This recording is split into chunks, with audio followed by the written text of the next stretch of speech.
So tonight's debate club topic. In the spirit of who wins in a fight. In the spirit of who wins in a fight. I'm pretty pumped. The topic tonight, our debate club topic. Who would win in a fight, Benji or David? We don't know which side of this argument we're going to be. So I'm going to flip the coin. I'm going to flip for you. Okay, so if it's heads, then I'm team... So heads is team David, tails is team Benji. Okay. You're flipping for me, so... Yes, here we go.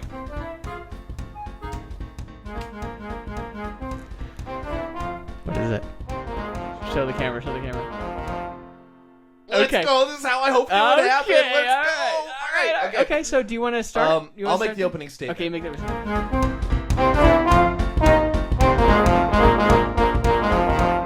All right, we're recording. We've got video. It's videoing. It's videoing. And audioing. Yeah. So check this out. When we do the countdown, do you think that you're capable of doing the countdown in such a way that we can do each number from a different camera? I totally can. So, like, if you said 3, for example, and I said 2, and then we both said 1, is that what you think? Yeah. Do you think you could pull up the last word that we say on camera 4?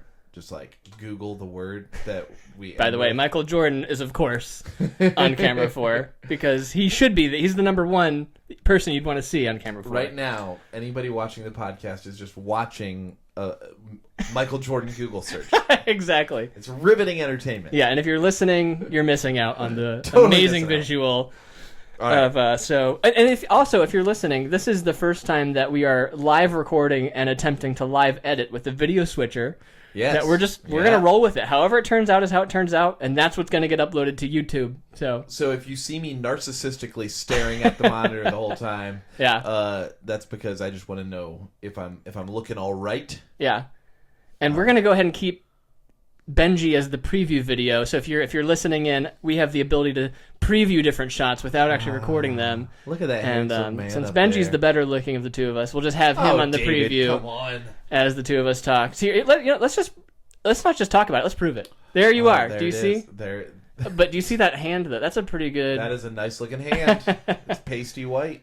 So should we do our countdown what's the vision here? You had a vision for the countdown. I think we should do wide shot on 3. We both say 3. We'll both say 3. Okay. Then close up on me for 2, you for 1, and then because just like Michael Jordan, I'm number 1. Sure, David. All right. Sure. Here we go. Ready? Here we go. 3, 2, 1. What the? Okay, 1. Let's try that again. Yeah, try it again. I think the button lagged. Here we go. Let's try again. We say go at the end, right? And that'll go to both of us for go? Yeah. Okay. All right. Here we go. 3, 2, 1. What the heck is going on with this button? Third time's the charm here. All right. This is why we practice. Last one. No, even if this messes up, we're just gonna. We're gonna keep going. All right, here we go. All right. 3, 2. Wait a minute. Okay, hold on.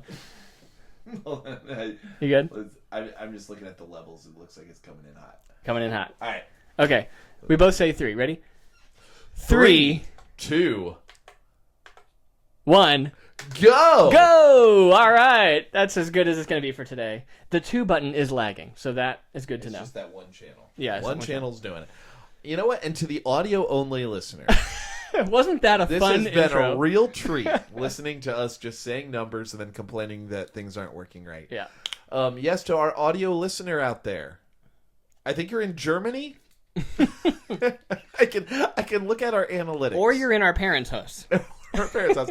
I can look at our analytics every once in a while. I do, and it tells us where the streams are coming from, and we're popping off with 1 or 2 people like in Canada and Germany. I wonder if SeeSee SeeSee means something different in German. Oh, and no. that stumbled on us. They stumbled on us, and they're like, "We like the cut of these guys' jibs." Oh my gosh. We don't know at all what they're saying, but you know what that guy's got blonde hair and blue eyes, so he's exactly what we're looking for. He looks just like our kind. Well, this is the SeeSee Podcast. We're back. We're back. It's been a little hot minute, and each time we come back with upgraded equipment. We come back with more quality. I think supposedly. that last time we were here, I bragged that we had the highest production cost per listener of any podcast around. And that has gone even higher because now we've got high quality video equipment and a video switcher. So to our one listener out there, you are really getting catered to hardcore right now. Yeah. Like, we are bending over backwards for your satisfaction. Just like David on a Saturday night. And it's Saturday night right now. Assume the position, Dave. No. All right, here we go. How have you been, man? I've been good. I've been good. It's been since we last podcasted, I've been to another country. Oh, Moldova. Yeah. Moldova, where my wife's family's from, and it was the first time that Amelia, our 2-year-old, has been on a plane, and boy, what a first time. Just a 12-hour flight over the Atlantic. No flight will ever be a problem for her in the future, now that you've started her off with a 12-hour intercontinental flight. Exactly. And in fact, it went really well because we timed it where the flight took off at 9:30 p.m., so it was basically her bedtime, and so she did the takeoff, which she handled well, and then she kind of pretty much just fell asleep for the whole flight. So that's very. So did she ever get fussy during that flight? No, not once. She got fussy maybe a total of one time on all 4 flights, like the 2 flights over and the 2 flights back, and it didn't last long. She slept pretty much all the flights. Were there any go-tos that you had that it was like, okay, if we wouldn't have brought this along, Amelia might have been a problem? Like, did she have like a tablet, or did she have anything that was like a lifesaver on that flight? Absolutely. The tablet was one. They also made Lucia did a lot of research. She did all the research. Mm-hmm. She's awesome. She really did. And so she found this hammock thing that you can put in the seat of the airplane that also attaches to the seat in front. And so she can unbuckle and just lay out in this hammock and fully, just extend. So she slept on this hammock. Yeah. So brilliant. As soon as the unfastened seatbelt sign came on, we unfastened her seatbelt. She sprawled out and just lived it up. That's awesome. And you just keep her up the night before. Be like, you're staying up super late so that you just want to crash out. Pretty much. On this plane. Well, in the very first flight, we didn't even need to because we were still in our same time zone. Yeah. And the flight was during her regular bedtime. But on the flight back, her sleep schedule was a little off. Yeah. Well, that's awesome. How was Moldova? It was awesome. It was really, we pretty much just hung out in the village where where Lucia grew up, which the village is older than the United States.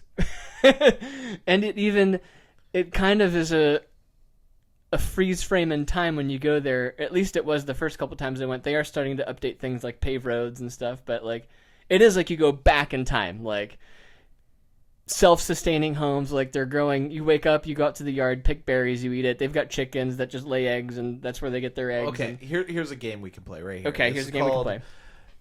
Do they have it in Moldova? And so I'm gonna name some things, okay. And you tell me if these are things that in a Moldovan village. Because look, I've never been to Moldova. I know that it's in Eastern Europe. There you go. Former Soviet state. Former Soviet. So I'm imagining the worst in terms of how the level of civilization that's going on there. So here we go. All right, I'm going to say a thing. How about high speed internet? Oh, they have it. Yeah, easily. Everyone. Yeah. Okay. Stoplights, traffic lights. Yes, they have it. Okay. Okay. Well, in Moldova, they have it. In the villages, they don't need them. They have roundabouts and just stop signs and. All right, so they do it analog. Yeah. Wandering goats. Yes. There are wandering goats. There are wandering goats in the village. Oh yeah, and stationary ones. You can go over, for example, you can walk if you walk over to the elementary school where my wife went to elementary school in the village, and then behind it they've got their sports stadium where they play soccer, and they've got monkey bars where they do gym class with the kids. And so we went over there a few times to kick the soccer ball around and just you're kicking the soccer ball, and then you look over the gate behind the soccer field, and there's just goats grazing on a leash. Yeah. And this didn't happen on the most recent visit, but 2 times ago when I went, there was a local villager just walking his goat on a leash around the village. Goats. The dogs of Eastern Europe. Exactly. And we were walking her parents' dog, which it's actually weird to walk dogs in Moldova. Which is actually a goat in a dog costume. Yeah. Well, in Moldova, the dogs are meant to kind of like, keep strangers away, it'll bark and they'll... not strangers. They keep them outside. Stay away from me. I'm a dog. They stay outside. They keep other pests away. Stay away from your house. They stay away from the house, yeah. Okay. Yeah, and there's an element of, like, if a stranger comes up to the house and the dog barks, that might wake up the family. Like, the dog's not going to hurt the person, probably, but it might wake up the family, scare off someone who might be up to no good. But yeah, dogs are not, like, indoor animals in Moldova. And you don't see, it's not normal in the village anyway. In the capital city, it's pretty westernized, pretty, like, it looks like a city, But in the village, it's strange to walk a dog in the village. What you're describing sounds a little bit like the Hunger Games. When you're in the capital, they have everything. You don't want to go to the outer limits, but how about like McDonald's? They do have McDonald's. Yep. In the village? No, not the village, the capital. In the cities. Okay. Yeah. Starbucks? Same. So you're not going to see like commercial businesses in villages. You anything that you'd see in like an American city, you might see in their capital city or like other largely populated areas. But yeah, like in a traditional village, people will trade goods with each other. Like Lucia's parents had just like a shop at their house and people could walk by and buy things at their house. So like, so you might have massage therapists and you like go to their house and they've got like a massage room that you go into. So like the house is where the business is. You might trade goods, you might trade services with your fellow villagers. Gotcha. And how many miles is it to go from your village to the nearest city? Not too far. Well, to the capital city from Lucia's village is like maybe an hour and a half drive. But even between the village and the capital city, you'll pass by grocery stores and car shops, and you'll pass by businesses. Gotcha. But just literally within the villages, you don't see stuff like that. Okay, that makes sense. And does everybody in the village have a car? Most people do now. Yeah. Gotcha. Because to get to those cities, Lucia's mom just like 3 or 4 years ago, for the first time in her life, got her driver's license because she didn't need it. Yeah. Yeah. But now she has just it. ride her goat around. That would be funny. They don't ride their goats. Ah, man. But that would be cool. But her dad had his driver's license for a long time because he would drive to the city, get things, come back. But her mom just didn't need a driver's license. So do most people in the villages in Moldova just operate their own little business that is part of the village's ecosystem? Like, I know that you said her dad's a winemaker. Is it like he's the winemaker for that village and somebody else is the person who sells cheese in that village and yada, yada, yada? Yeah, I think that like different, like there's not just like one cheesemaker, one winemaker, but there are like different villagers who might specialize in different things, and you might have like a conglomeration of multiple people who can deliver multiple things, but not. It's rare to find one household that has everything. Gotcha. Yeah, because like I can't imagine people are commuting to like work in some city job. It's pretty common they can do from the village, right? These days. It is more common that like at least someone from the family probably is commuting somewhere and working maybe elsewhere, but a lot of people are just working the land in their village. Yeah. Very interesting. Yeah. Very interesting. I will have to check it out sometime. Yeah, that'd be great to have you over there. I'm very, very curious as to what the lifestyle is like. Well, I know that my niece, who you know, would be excited. Arena would be excited to see you. 100%. And Amelia would be excited to see you over there. And David has a Moldovan niece who is a shark at Monopoly. She is the shrewdest Monopoly player I've ever played with. She also cheats as any about 13-year-old, 12-year-old at this point. I think she was 9 when you met her. Maybe 10. Yeah. Anyway, as any kid that age just cheats recklessly at Monopoly. Yeah. She still plays, by the way. We played when we went, and she won every game we played, but she was also the bank. So, I don't know. Now, did you put it into her mind, like, hey, a lot of people cheat when they play Monopoly and steal money? Like, or did she just come to that conclusion? Is it inherent in the human experience that when you play Monopoly, you find every way to cheat? I did not put it in her, to my recollection, did not explicitly put that in her brain. Okay. Yeah, it is possible. I don't remember doing this, but it is possible that I may have like jokingly tried to cheat myself and then just said, just kidding. Yeah. And if I did that, that may have put it in her brain. And she's like, ah. But it might just be such a temptation to Yeah. steal money out of the bank when you're playing Monopoly that Yeah. even a Moldovan 9-year-old knows that that's the move. Yeah. Did you know I have the Cheaters edition of Monopoly? We played that. Oh, we did. You brought it for Arena. Oh, yeah, to punish her. Yeah. Because it actually has like a, for the listener, it's got like a handcuff that attaches to jail. And so if you're in jail in the Cheaters edition, you're actually handcuffed to the board. And it gives you like cheating tasks you have to do, like steal a certain amount of money or like land on somebody else's property without paying them, and so on. It's kind of a fun way of playing. It was fun. And she loved it. Well, yeah, she mastered it. She's nationally ranked at that. She's also a great chess player. Oh, yeah? She wins chess competition. She doesn't always win, but she's won quite a few chess competitions. And she beats me in chess every time we play. Granted, I haven't studied it. I haven't played very often. But it is a little bit embarrassing to lose in any board game of any kind to an 11-year-old. Especially one that is like stereotypically thought of as being you're smart if you win in it. Yeah. Like, well, speaking of stereotypes, I think that when you think of like Russia, like if you think of who's really good at chess, I think of Russians and the fact that she is, or Moldova being Russia adjacent. It's kind of living up to a stereotype that it's like this little 10-year-old girl would be dominant at chess. Yeah, that's fair. And I don't have that. There's nothing about me that would give the chess stereotype, so. That's true. Yeah. So should we dive into some topics? Like some or do you want to keep chilling here? You know what? I didn't ask how you were doing. Oh, look at me jumping around. Jeez, all selfish, David. Wow. I was like, I'm doing great. Me. I'm buying a house, closing down on a house next week, so I'm pretty excited about that. Getting ready to move. When I was doing, this is crazy. I don't think I told you this.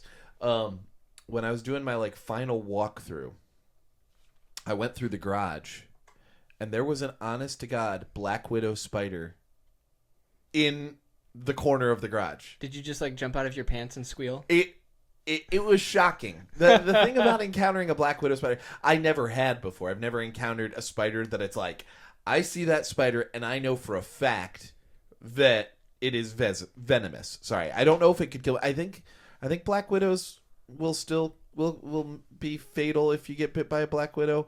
At the very worst, or at the very least, you're gonna be in for some hurting. Yeah. Especially if it invites the rest of the Avengers. You know what? If it looked like Scarlett Johansson, I'd be chill with it. But I don't think I've ever been in a situation where I've been looking at a spider and being like, I know for a fact that this spider is harmful. You see big scary spiders, big ugly hairy looking ones, but I don't think I'm not enough of a what would it be? Arachnopologist or whatever. I don't know. That sounds pretty legit. Arachnologist to know which spider. But yeah, it kind of shocked us. And it was like me, the realtor, and the dude who like built the house. It's a new build. We're all there, and we're all kind of just like intrigued by it. Like, like kids would be if they stumbled upon black widow. Oh, there's a black widow. Don't touch it. Don't touch it. But the thing about coming upon a spider like that is it doesn't make you run away. Like if it were a snake or something that could like close on you really quick, right? You would keep a huge berth. We're like investigating and taking pictures, and it had the big old red hourglass on its butt. Wow! It was if you said, oh, "Hey Siri, show me a picture of a black widow spider," it would be exactly what we saw. And here's the thing: the dude who built the house, I think, was maybe a little like, uh-oh, this doesn't look good. Like, we're showing this house, and it's got a venomous spider in the garage. He's like, he tries to kill it. Uses the end of, like, a wooden signpost-looking thing. Here are some images of there it is. I figured that was probably going to happen. That's okay. She listened. Thank you very much. Hey, you know what? Thank you, Siri. Thank you, Siri. She listens. But anyway, he tried to kill it with the end of this fence post, and it scurried away into the wall, which is terrifying. But he assured me The wall is all caulked up, and there's no way that anything could enter into the wall from the garage and exit into the house. But also, he might just be saying that. So if you move into your house and I don't hear from you for a while, I might be dead laying in bed with a spider bite on my arm. Oh my gosh! And best case scenario, you turn into Spider-Man. Hey now. Yeah. Okay. This really turned around. That could be cool. I wouldn't mind that. Do you wear glasses? I wear contacts. Yeah. Okay, so you could have that same experience Tobey Maguire had. Totally blurry vision. Yeah. Whoa! Oh my god! I can take my contacts out and I can see perfect. Yeah. Did you know that we started this podcast with a cat in the room? Aw. If I could turn the camera right now and confidently know that it would go That we right could go back. Yeah. Well, hey, just leave you off of your own monitor. Right? Yeah. Okay. Here we go. We can do this. And then let me know when to switch. Okay. You ready? Yeah. There we go. There's the cat. Oh my gosh. We typically would have tried to remove any wildlife, but we didn't notice. So there you go. You know go what? Back to the regular shot. It's good to know that our voices are soothing enough. You want to go to the wide shot? No, I want to make you hold that camera longer. I hate you. So, all right, wide shot it is. All right, let's see if we can find it again here, David. Okay. Nice.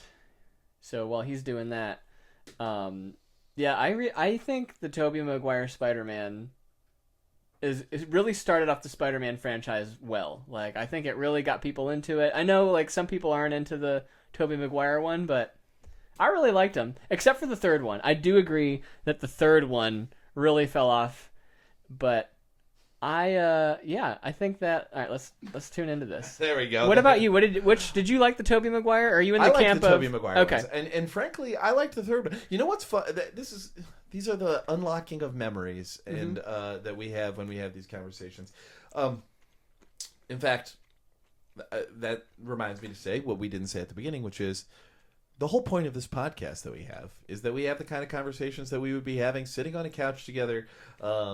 But we just have microphones on our faces and headphones on our ears. Yeah. And other than that, it's exactly what we're doing. And video switchers now. And now video switchers. But I remember, this is one of my fondest childhood memories. Okay. Is when Spider-Man 3 was coming out. It had a Thursday night, midnight release. It was back when they first started doing the Thursday night premiere of shows. And I asked my dad, 1,000% expecting him to say no, can we go see the Thursday night midnight premiere?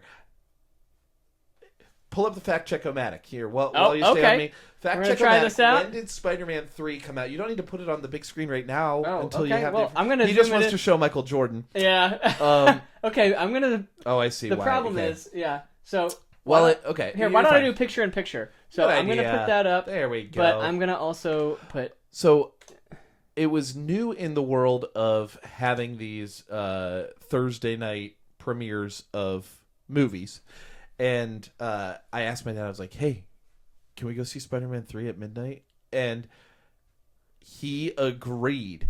And I'm going to guess that it was what? What am I typing in? When did Spider-Man 3 come out? Or just type Spider-Man 3 and it'll say. I'm guessing Spider-Man 3 came out in like 2007. Wow. There we go. Dude, that timing was... Booyah. Did you know it came out on May the 4th be with you. They really put their finger in Star Wars' chest that day and said, this is what we're doing. But so 2007, in May of 2007, I would have been a sophomore in high school. And I had school the next day. And because my dad and I had seen the first two in theaters together, he agreed. And we saw the midnight premiere of Spider-Man 3 live in theaters. And I went to school the next day, and I'm sure bragged about it to everybody that I was like, guess what I did last night? I was in a movie theater at 3 a.m, with my dad. Your dad was probably like, yes. and frankly, it's hard to give a very fair assessment of the movie because I'm going to obviously have a very positively slanted viewpoint on the experience because I have such a strong memory. Mm-hmm.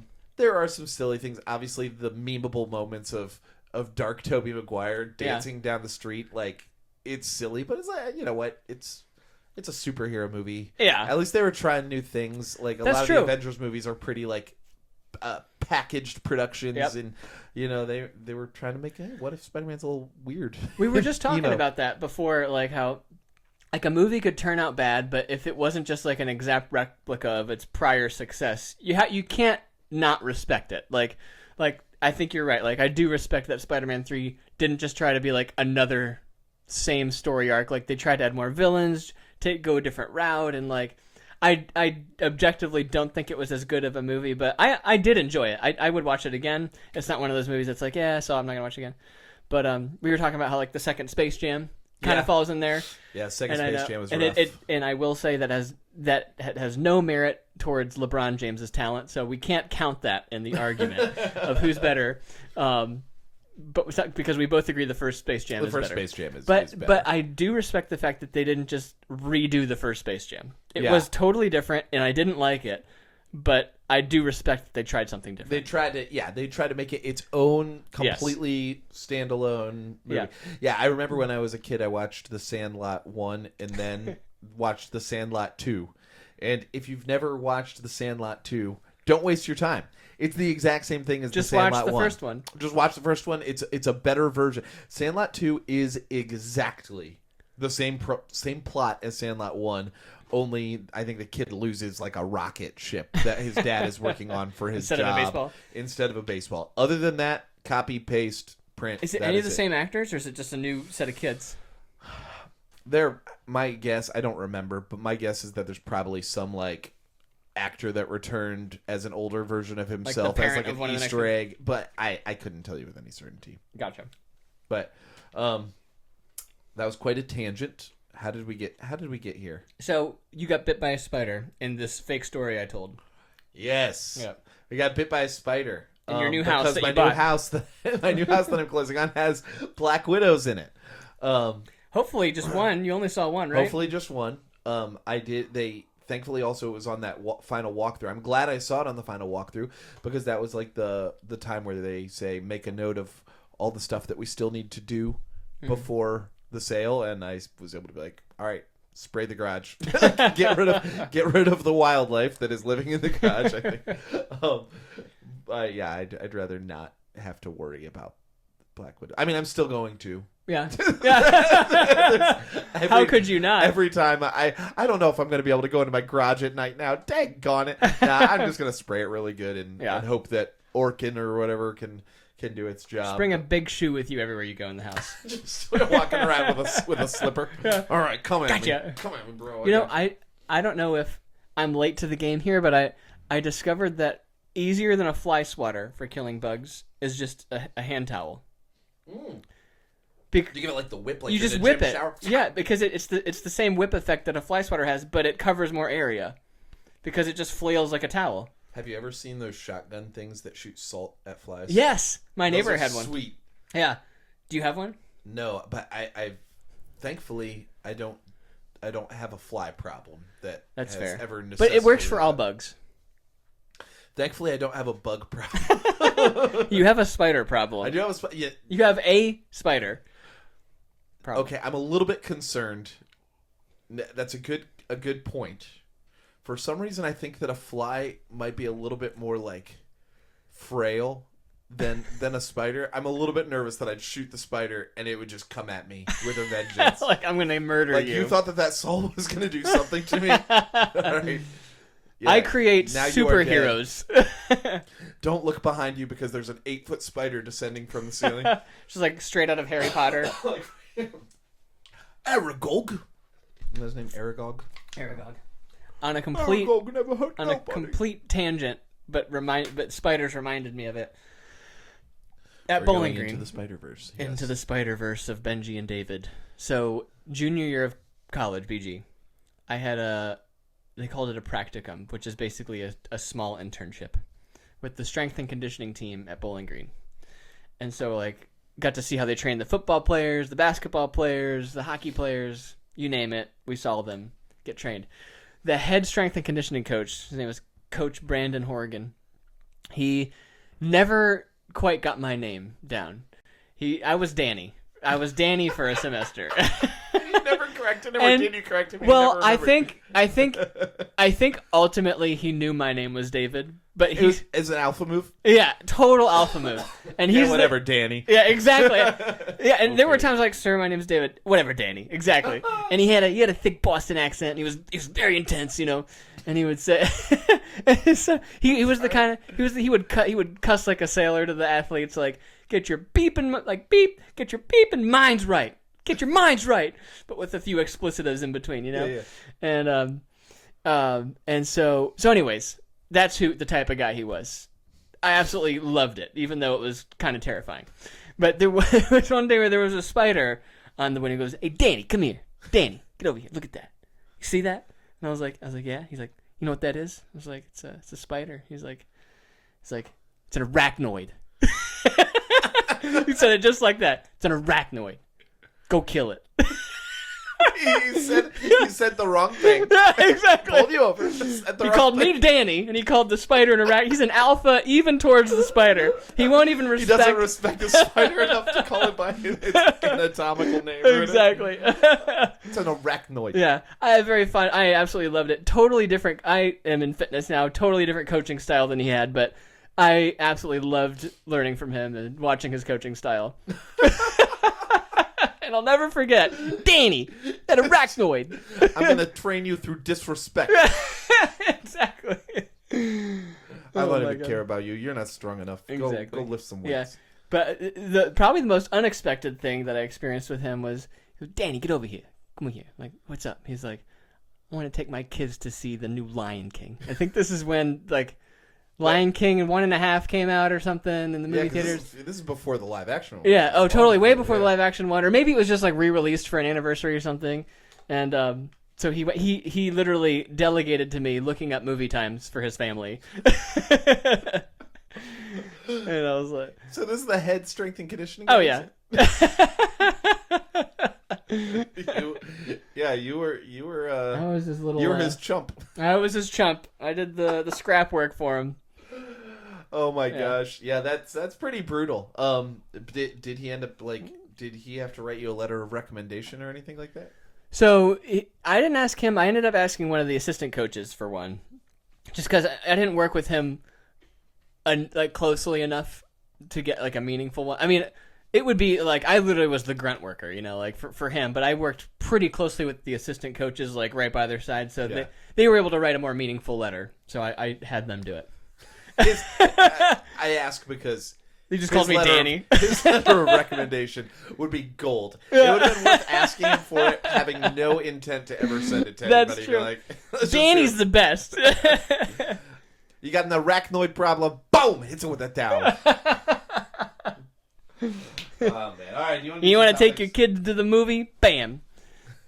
He's on Fandango. Yeah. AMC Theater, 7:45. My kids went. It was a great time. All right. So, did you have anything else you wanted to share about your house before we... No, I'm excited to move in. Oh, one thing I did realize, that experience that you have when, like, you're driving in your car and you, like, have to poop and you're like, oh... Yeah, all the time. but you're like, okay, I'm uncomfortable, but I'm going to make it home.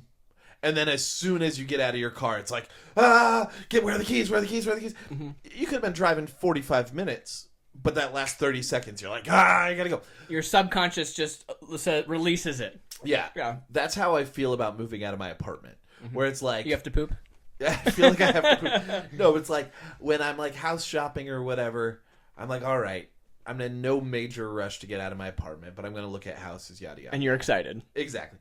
But now that I'm waiting to close, I just want to spend 0 seconds in that apartment. I just want to get out of there. You are ready to eject from that apartment. Yeah, I'm ready to splatter that apartment all over the place. I'm ready to move. As soon as I get those keys to my house, I'm ready to get out of that sucker and move on to my own place. I'm pretty excited about that. Leave it to you to have unique and relatable analogies. Like, I can't have imagined another person coming up with that analogy. I'm feeling a strong sense of get out of my apartment into my house urgency right now. It also doesn't help that there's like moldy stuff forming on the walls and my sink doesn't drain consistently. I'm not going to blow up the spot of my apartment complex. But, I'm ready to be done with that. You know how it goes. Oh yeah. You put in those sure. work orders and they come respond to them. I was ready to leave your apartment the moment I saw it. I don't blame you at all. I'm teasing. Do you want to do some topics from a hat? Let's do it. All right. So one of the things that we do on this show to keep us on schedule. Look at this camera. One of the things we do on this show to keep us on schedule is we each come up with some fun topics. Sometimes they're questions. Sometimes they're just topics for us to jump off of. We throw them in the hat, and some of these are David's, some of these are mine, but we haven't looked at them. So I only know the ones in here that are mine. David only knows the ones that are his. Whoever pulls one out of the hat first talks about it first, and then we go back and forth about that topic. Sometimes it takes us on some fun little meandering roads, and so that's what we're going to do now. We're going to draw a couple topics from a hat, and then later we're going to have a fun little debate club. We like to end our podcasts with debate club. I always win, but David, you're welcome to try your best to vanquish That's me debatable. this time. Well, if it were debating against you, it wouldn't be debatable at all. All right, let's get it going. All right, first topic. Oh, this one's mine. If you could transform into any animal, what would it be? Yes. Can I only pick one? You can only pick one. So the essence of this is, I'll be honest with you, this is a question that I ask my students a lot. I'm an elementary school teacher. I teach kindergarten through 5th grade music. And when I do icebreaker questions, I like to ask this one. And usually the way I ask it is, if you could transform back and forth as often as you like into any one animal, but only one animal, as often as you like, what animal would you choose? I hate to say that my answer is a cheater answer, because is it a mythical creature? The correct answer is a dragon. I mean, Wait, did you say creature or animal? Because dragons are not real animals. Creature for sure. Definitely. See right there, it says creature. It looks like a crease. Okay. I think if it's a creature question, then dragon. Because I don't think you could. I think dragon is not an honest answer because it's not a real animal. Yeah, that's true. Yeah. Yeah, but dragon would be sick. It would be because you can fly and you can breathe fire. You can breathe fire on your enemies. Yeah. And like even if you're not flying or breathing fire, your whole being is pretty intimidating and cool and majestic. Cool. I probably think like but you probably wouldn't want to dive into water like a pelican. Yeah. Or something like that too. I think dragon's got to be somewhat amphibious. Eat a shark or something. Eat a shark. Eat a shark. Those are 3 really cool words in a row. Eat a shark. You know what? Dive into the water. Eat a shark. And then breathe fire. And then you can toss it in the air. You can cook it with your breath. Exactly right. Scorch that sucker. Nailed it. It's dragon. That is the correct answer. Except if we're talking about real animals, would you really want to be a Komodo dragon? Or a bearded dragon. Or a bearded dragon. They sell at okay. Well, how about this? Why don't you say I think we can both agree the creature is obviously dragon. Obviously dragon. Yeah, I would not. Why don't you say your answer for a real animal, and then I'll try to think of a good answer for a real animal too. I'm going to share the 2 that are competing for first, but I will give you a final answer. Okay. All right, so... I'm curious. I think I've got a tie in my head, too. I'm interested to see if we have any overlap. So, especially if it's transforming back and forth. Mm-hmm. It's between... I'm forgetting the exact name of the bird, but the bird from The Rescuers Down Under. An albatross? Yes, because they can fly very far distances. So, basically, to be able to fly... It's an albatross, I think. Or condor. A condor. Condor. Is that what it is? I think it's condor. Whatever it is, I think it's the bird that can fly the furthest. Down Under? Yeah. Rescuers Down Under. That's a great movie. Actually, that's a movie where I think the sequel is better than the original. I liked the sequel a lot more when I was a kid. The first one's like real sad and dark. And whatever. Yeah, it's not bad, but the second one's way better. Yeah. And, but, yeah, whatever type of bird can fly the furthest distance. That's, like in one bout. And I'm pretty sure they picked that bird in that movie for that reason. But, to ride on their back. But anyway, so it's between a bird like that, like a bald eagle or an albatross or whatever kind of bird, a condor, or an orca. Orca. Great answer for the orca. Yes, which, for those of you who don't know orcas, it's killer whale. Because I think from a practical standpoint, flying is probably going to be more useful. But from a just pure like adventurous spirit of wanting to know what's out there in the world, you could see like, unless you're willing to risk your life in a submarine, which I'm not, an orca would be a cool way to. And granted, you probably are restricted on how deep you can go, but like, you don't have another predator except maybe another killer whale. Orcas are the apex of apex predators. Yes. There's no whale, no shark, no anything that just another killer whale that'll mess with an orca. Yeah. An orca, I think, has a bite strength that's like substantially more than any land animal, like substantially more than a hippo. Yeah. It like it just snaps through anything. And what's wild is like when SeaWorld trained them and like like how like they can be like you think of other apex predators that are less potentially threatening, and like you wouldn't dare go close to some other creature. That's a very good point. That the fact that SeaWorld, I mean, look, the ethics of it. Let's put that to the aside. Put that aside. But the ethics that's not the point of this conversation. The logistics of the fact that it is a thing that happened. Yeah. That is like way more impressive that SeaWorld managed to catch and domesticate orcas more so than like Barnum and Bailey Circus being able to like train lions or elephants. Right. Like orcas are way more dangerous, way smarter too. Yeah. So you'd think that they would be like, we're not putting up with this. Like we're gonna eat all these trainers till they stop captivating us. Captivating us? I don't know. Yeah.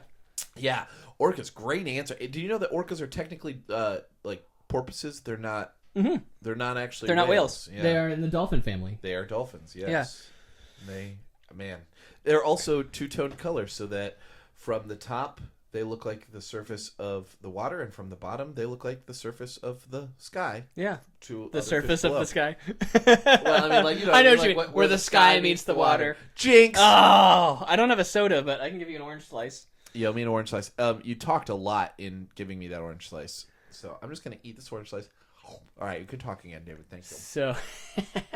So, yeah, I think it's really a tie, but it's a close tie between those two. I think if it's like a forever thing, flying would be more useful in my life, so I'd probably pick that. But the adventurous side of me would want to be an orca. Orca's a great answer. Yeah, or orca's an absolutely great answer. I was with you on. I kind of had a tie in my head too. The peregrine falcon, which is the falcon. BG Bowling Green SU over here. The BGSU's mascot is a peregrine falcon, but it is the fastest bird of prey. A bird of prey, and the fastest animal on Earth. If we factor in air, land, sea, it is the fastest. Was it like 300 miles an hour or something? Yeah, it's something crazy like that. Because cheetahs are like 60 miles or something. Yeah, it's way faster than cheetah. I think it might be like 180 or something like that when it's diving. I can do this in real time. Here, I'm gonna move over to you. Oh yeah, are you gonna look up how fast a peregrine falcon is? Let's find out. Why don't we find out how fast a peregrine falcon is? It is the fastest animal in the world, and so I think that'd be cool. My guess is that they could probably fly a reasonably long distance. Maybe not quite as far as the condor. 240. 240. That's in between our guesses. I said 300. You said 180. That's kind of the split. Yeah, even. right there in the middle. 60 away from each of us. 240 miles an hour when it's diving. That's pretty doggone fast. So that'd be pretty cool to be able to travel that fast. And I'm sure that their brain processes that speed. That they're not like slamming into things or they're not freaking out. Yeah, their reaction time should probably match their physical abilities. Exactly. They're at a commensurate rate. That would be sad if they didn't. I mean, they're still alive. They're not extinct, so yeah, they're obviously not slamming. They evolved for it, slamming into trees and stuff. Yeah. So that would be great. I also think being a tiger is a pretty cool thing. That's an apex land animal. Apex land predator. Okay. Tigers don't have to fear anything. Let's put a pin in this question, but I want to ask it so I don't forget. Okay. Who wins in a fight, a tiger or a bear, a grizzly bear? We'll come back to that. A tiger or a grizzly bear? Yes. I think the tiger does. Why? Because tigers have like crazy strong hind legs. They can jump. Think about how nimble and amazing a cat is. Yeah. Right? You're basically just beefing up a cat. Yeah, but I think grizzly bears weigh a ton. Like, it could just lay on the tiger. How would it do that?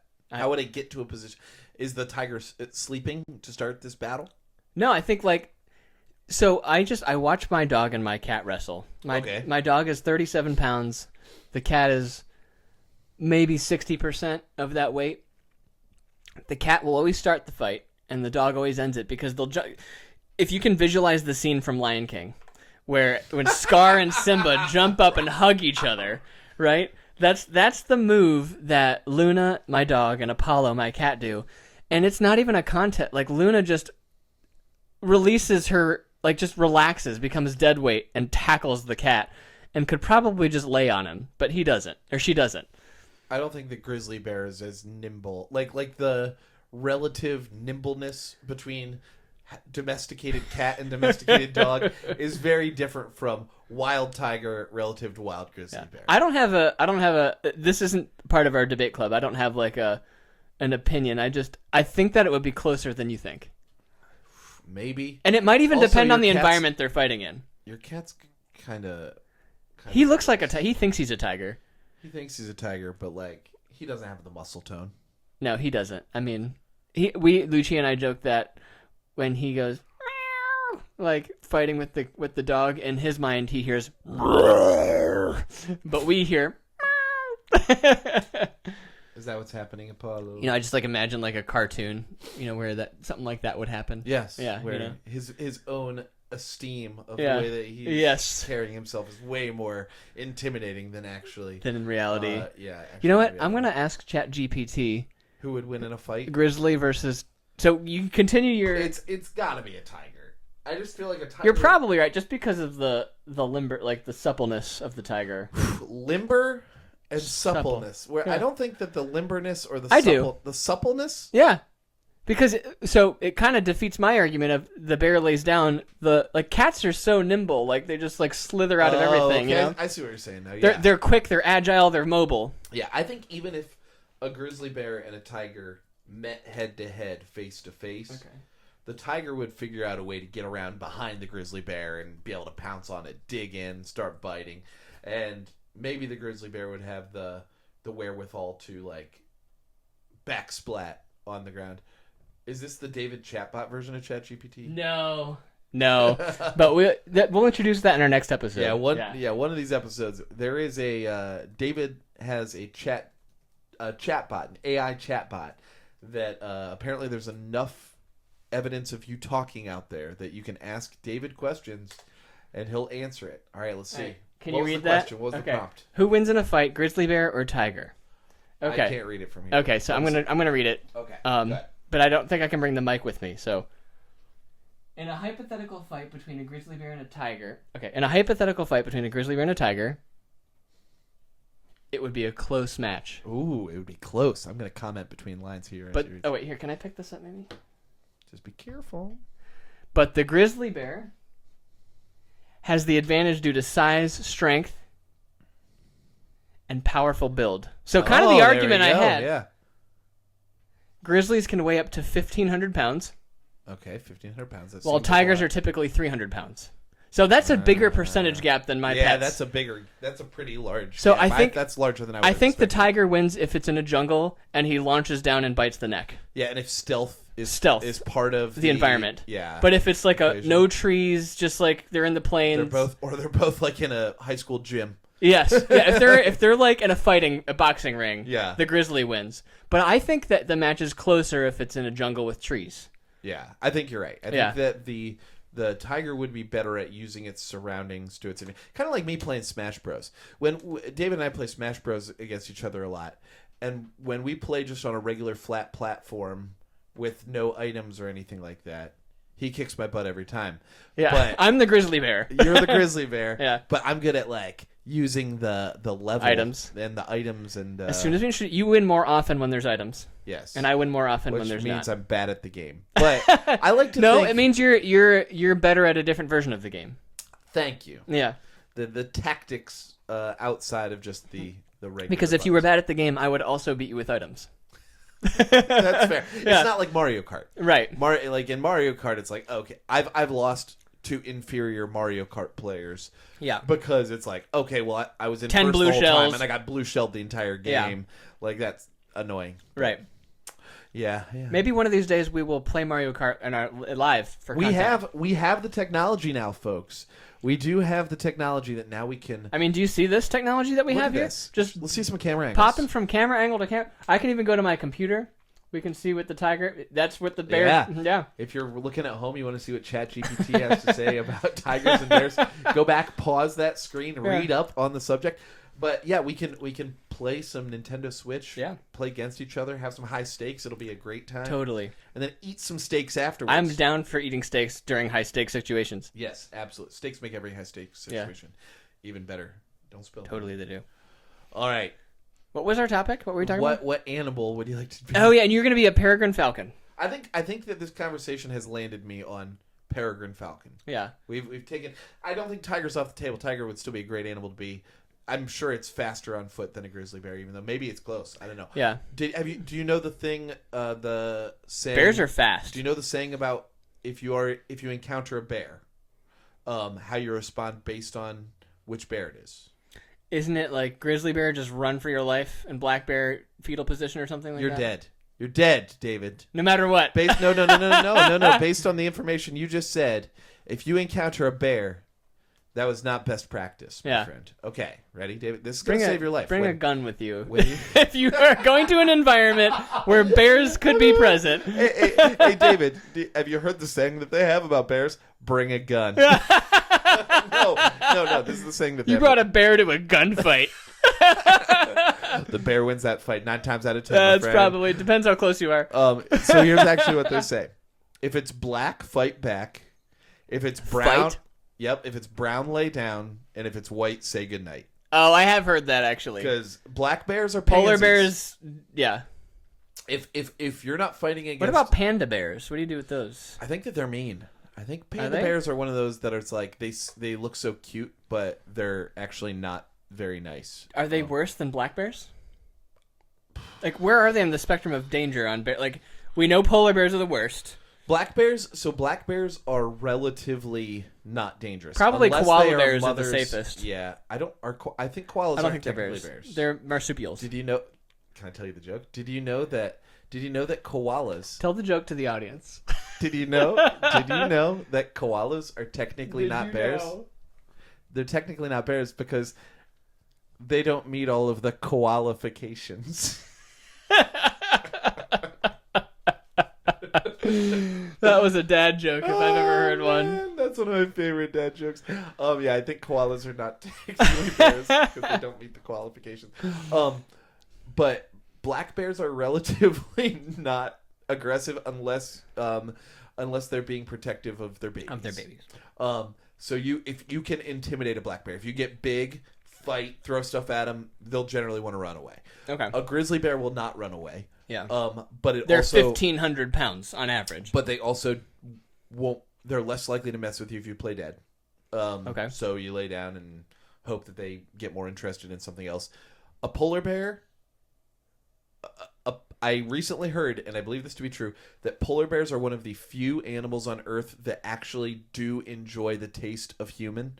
That will actively. We are their prey. That we would be prey for a polar bear.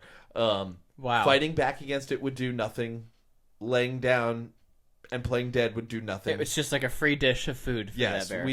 A polar bear would be very pleased to murder and eat either one of us. So there you have it, folks. If you ever encounter a bear, if it's black, fight back. If it's brown, lay down. If it's white, say goodnight. Have you seen the Jim Gaffigan bit where he goes to Alaska and they're out hiking and they catch wind that there's probably a bear nearby, and the guide goes, "Don't worry, I've got bear spray." And Jim goes, "Do you have a bear gun?" He delivers it better, but that's the essence of the joke. Bear spray? Bear spray. You got spray? Yeah. You got a bear? How about a bear gun? How many times have you used this bear spray to actually prove that it works exactly how you hoped it does? And to my understanding, it's basically just like supercharged pepper spray. That's what I thought too. Yeah. It's like mace or whatever. Yeah. Yeah, don't fight a bear. Yeah, it's not a good idea. Even tiger. It's not even a good idea for a tiger, apparently. Now, can you go back to polar versus grizzly? No, I was gonna say tiger versus black bear. Ooh, yeah. Right, we're gonna go back to ChatGPT and see who would win in a fight between a black bear and a tiger. This is, you know what's fun about this show is that we have no idea where we're gonna end up. Ooh, okay. This is where you win. Okay. Or you as in tiger. In the matchup between a tiger and a black bear, the tiger likely wins. Okay, the tiger is gonna beat up a black bear because a black tigers are powerful predators with strong muscles. Yeah, dang straight they are. Sharp claws. Here, let me just skip to the part where how much they weigh. Okay, so this is all a battle of weight. ChatGPT is obsessed with the weight. Black bears are 200 to 600 pounds, whereas tigers are 300 to 400. So it's pretty close in weight. So I think that's where the suppleness, the agility, the muscular strength of the tiger is now the advantage. Yeah, a black bear is just like a giant raccoon. I am curious. Let me look up polar versus grizzly. I think polar probably wins. Okay, go ahead. And while you do that, I'm going to place my bets. I'm going to say it's polar bear in a landslide.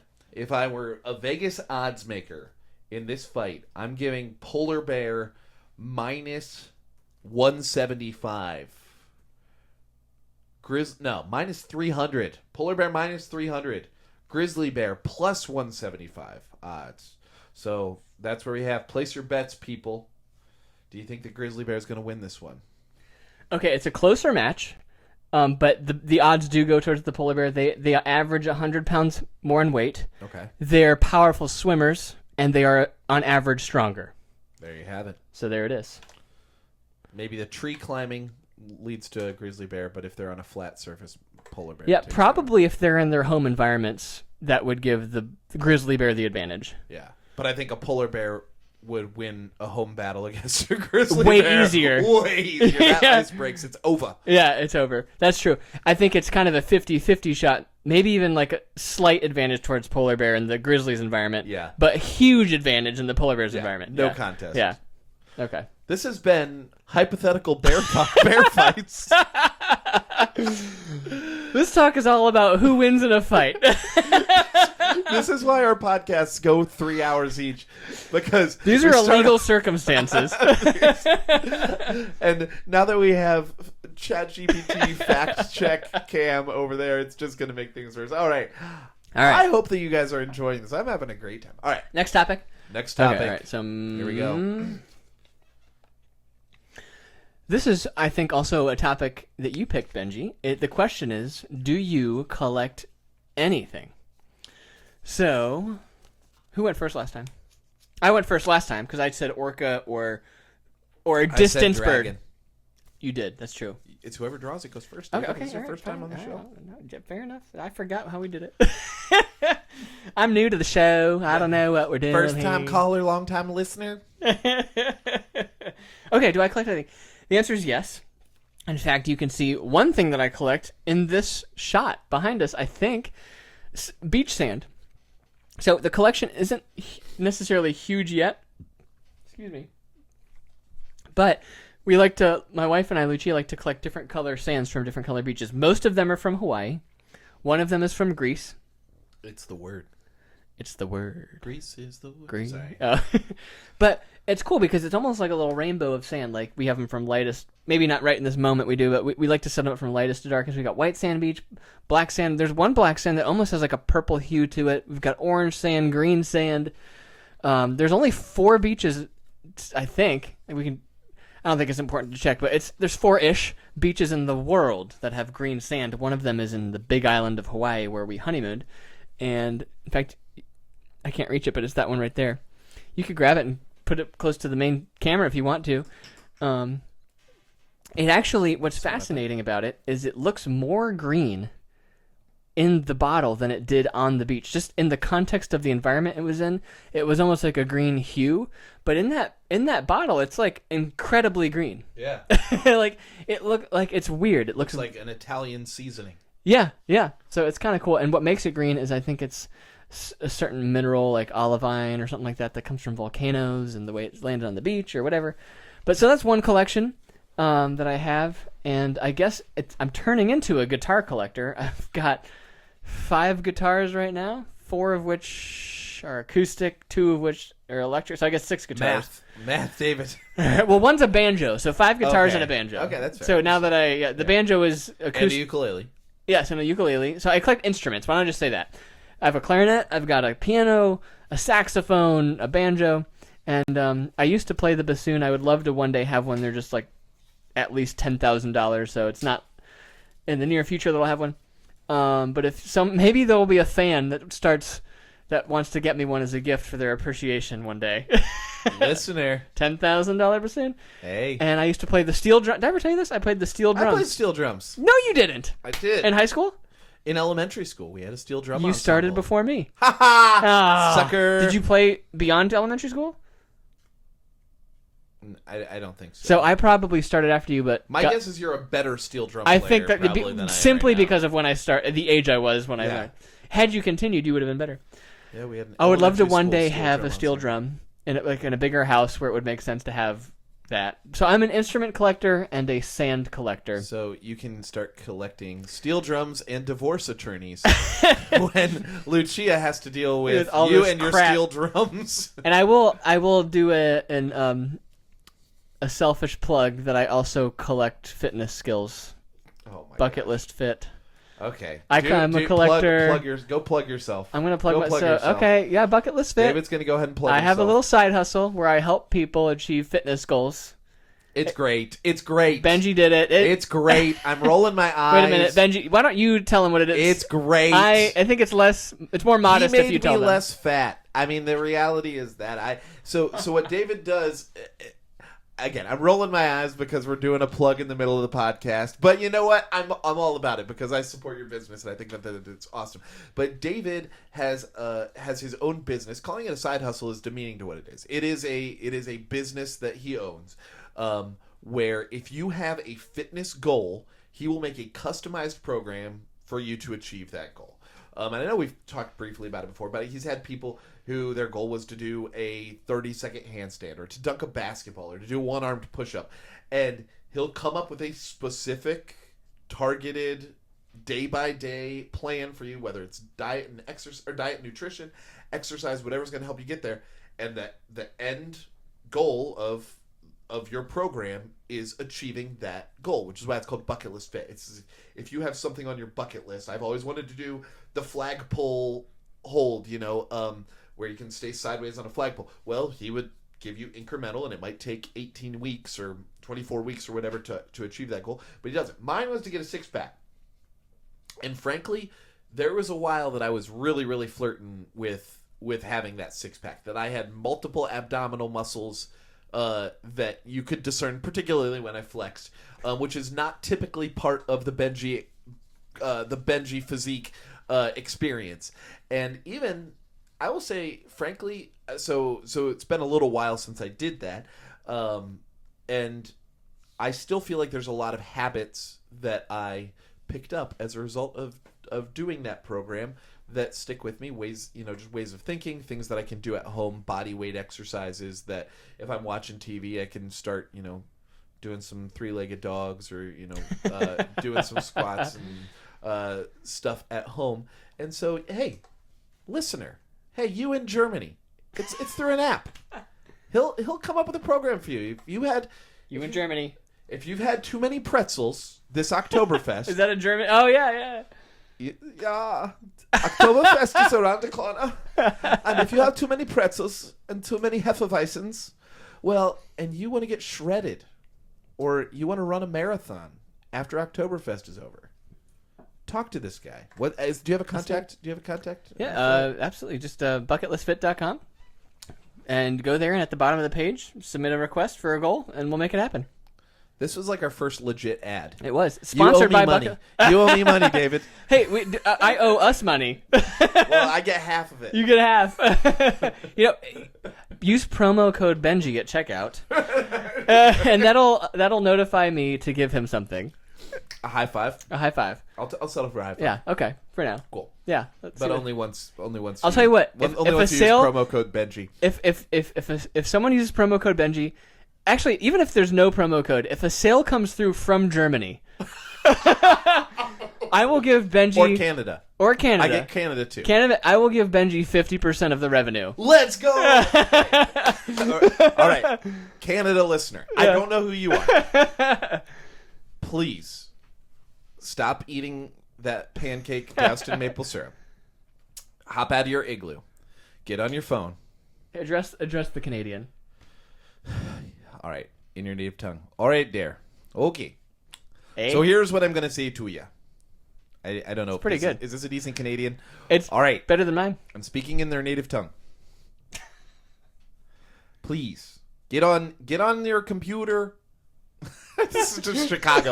Hey there, get on your computer. Get on your smartphone. Is that how I sound? Yeah, that's exactly how you sound. And go to bucketlistfit.com and use promo code Benji. And maybe you wanna be able to catch a beaver with your bare hands. Maybe you want to be able to fight a polar bear. I don't know. All right. I feel like that accent went through it was like a hybrid of multiple accents. Oh, don't you know? Oh, don't you know, eh? I think it's a more Midwestern thing that I was doing than Canadian. Which but there's some overlap. How about that? How about? Is it? Yeah. Get out of your house and go do it. All right. Minnesota. Where were we? I feel like we pulled a topic. So on that. okay, so so collections. collections. So those are all my answers. I collect instruments. I collect destination. Oh, that's another one. We have scratch off map in our house, so we collect destinations. So we'll scratch off, and my wife and I only scratch it off if we were there together. But I also individually scratch off places. So I collect places. I collect sand. I collect instruments, and I collect fitness goals. And I like to help other people collect fitness goals. Talking to you, Germany. Talking to you, Canada. Let's collect fitness goals together. Come on, Canada and Come Germany. on, Come Canada. through for me. I'm in a real tough spot. Get your beeping mind right. Yes. All right. What about you, Benji? What do you collect? I have a few collections. Okay. Other than whack accents, I collect. You're a collector of accents. A collector of terrible accents. And by the way, Benji has a business called Bucket List Accent, where he helps people nobody with will their ever vocals. But if you use promo code Dave, he'll get half of the revenue from the business that I don't own. I do actually have a few collections. Okay. I have a rubber duck collection that is rather vast at this point. Right. Yes. Yeah. So But you didn't personally start the collection. No. I'm happy to tell the story. In fact, I don't think I've told the story on the pod. Everybody asks me if I have a Jeep because I am in possession of over 700 rubber ducks, and I purchased probably 10 of them. And what happened is when I used to be teaching up in Michigan for Teacher Appreciation Week, every teacher got a little rubber duck with a number on the bottom. Mm-hmm. And mine was a little rubber duck with a blue mohawk, and the number on the bottom was 42. And every morning during announcements, they would say, all right, and our lucky duck of the day is number blah, blah, blah, blah. And if That's clever. And if your duck matched that one, then you got to go down to the office, get a prize. It might have been like tickets to a movie or a pack of Reese Cups or whatever. And frankly, I don't really remember if I won, but I do know that rubber duck lived on my piano. I taught high school choir at the time, and so I mostly operated from my piano. The class was facing me, and that high school choir started at 7 o'clock in the morning.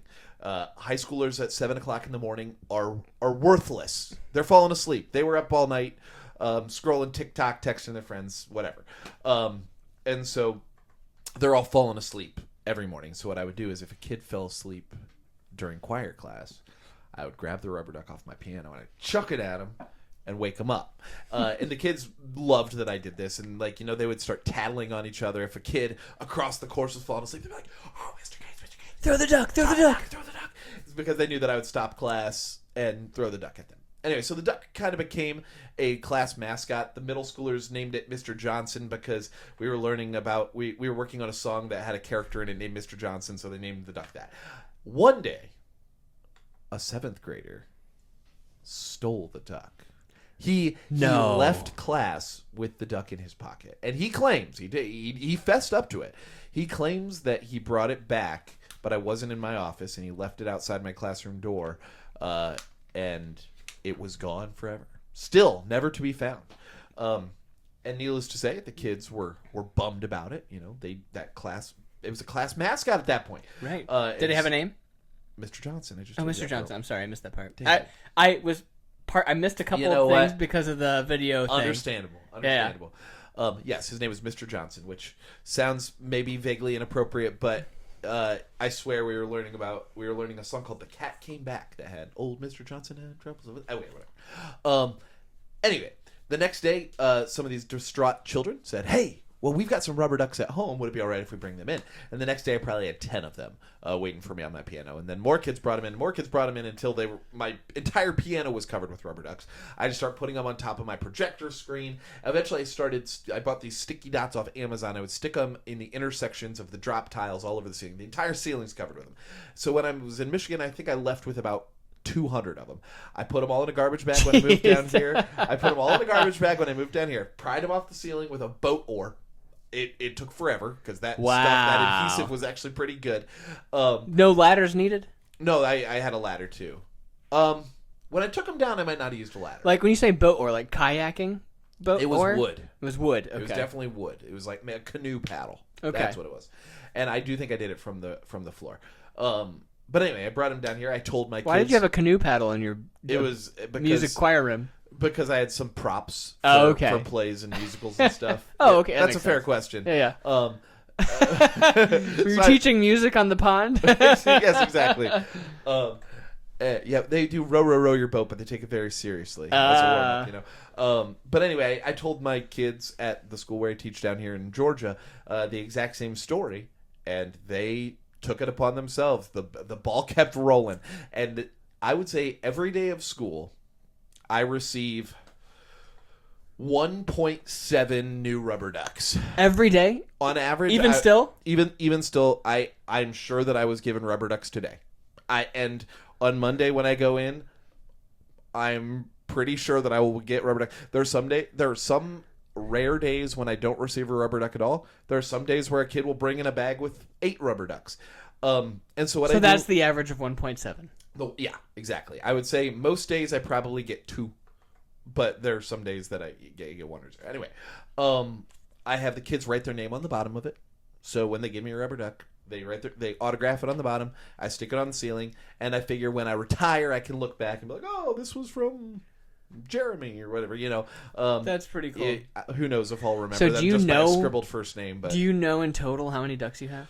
Have you counted? The kids did a duck census at the end of the year last year. There were a couple kids census. when it's how the end of the year there's not like a lot going on, and did the government want to know dance parties and movies? The IRS the government audited me and they said you got a lot of rubber ducks in here. No, but they counted I think like 645.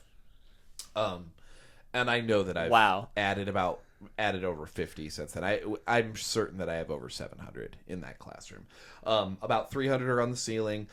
They make these little teeny tiny. They're made out of resin, little ducks. Wow! And I've got about 100 of those sitting on the back of a door frame. I have a giant inflatable rubber duck that's probably about 4 feet tall and 3 feet wide that I have suspended from the ceiling by strings. I've got a rubber duck that's probably 2 feet wide. Have you yet dressed up as a rubber duck for Halloween? I have not. To school? I have not.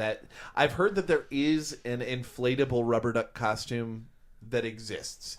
I might need to get that. Yeah, I might need to get that. It's inevitable at some point in October 5th. If you're listening to this in the Low Country area, October. I'm looking at you, Low Country. We pointed at all the cameras. Effingham County Sheriff's Department is having an event called the Duck Derby. And they're bringing in the world's largest rubber duck. It's basically like a Macy's parade float. How many Jeeps do you think will be there? Probably a lot. You'll be the only one without one. But here's the fun Have you thought about getting one? David. Benji, this is a serious question. You probably have more. I had a Jeep for like a month. But you don't have one now. Yeah, you're right. That was when I moved down. David, you know this story, but the listener doesn't know this story. Yeah. Which is, I moved down here My car This died. is like a between two ferns question. My car died like Have you thought about getting a Jeep? my car died like 3 months after I moved down here. Yeah. And I bought a Jeep and I had it for like a month and then it got wrecked. It got totaled. It wasn't my fault. I was really bummed. I should have Jeep. harnessed my inner Zach Galifianakis You there. knew that story, right? Yeah. Oh, okay, gotcha. That was a troll question. Yes. Gotcha. Okay. Yeah. I had a Jeep for a very, very short period of time, which is a bummer because I had those ducks before I had the Jeep. Yeah. And everybody Did you told get me I the? should get a Jeep. No, I don't know that. Did you get the Jeep because you had ducks? Did that play a role in your? I would say it played a non-zero role. It definitely was not like the deciding factor, but it's like, hey, this is kind of fun. So- I can put my Jeeps, So I think- some ducks in the visor of it. Yeah. So that confirms that if you are that you don't get a Jeep because you have rubber ducks. The type of person who has rubber ducks is just attracted to Jeeps. Yeah, and I think that people who are attracted to Jeeps also are excited to play the rubber duck game Yeah. too. And you know what? Sometimes It's a vicious cycle. sometimes I have rubber ducks like in the trunk of my car just for some reason or another. Like maybe somebody gave me a bag of rubber ducks and I wasn't in school and I just have some. Like right now, there's probably 10 rubber ducks in the trunk of my car just by happenstance. And if I ever see a Jeep, a lot of times I'll leave a rubber duck on it just because, like, hey, I'll participate. I've got rubber ducks. I might as well share the joy of the rubber duck game, even though I don't have a Jeep.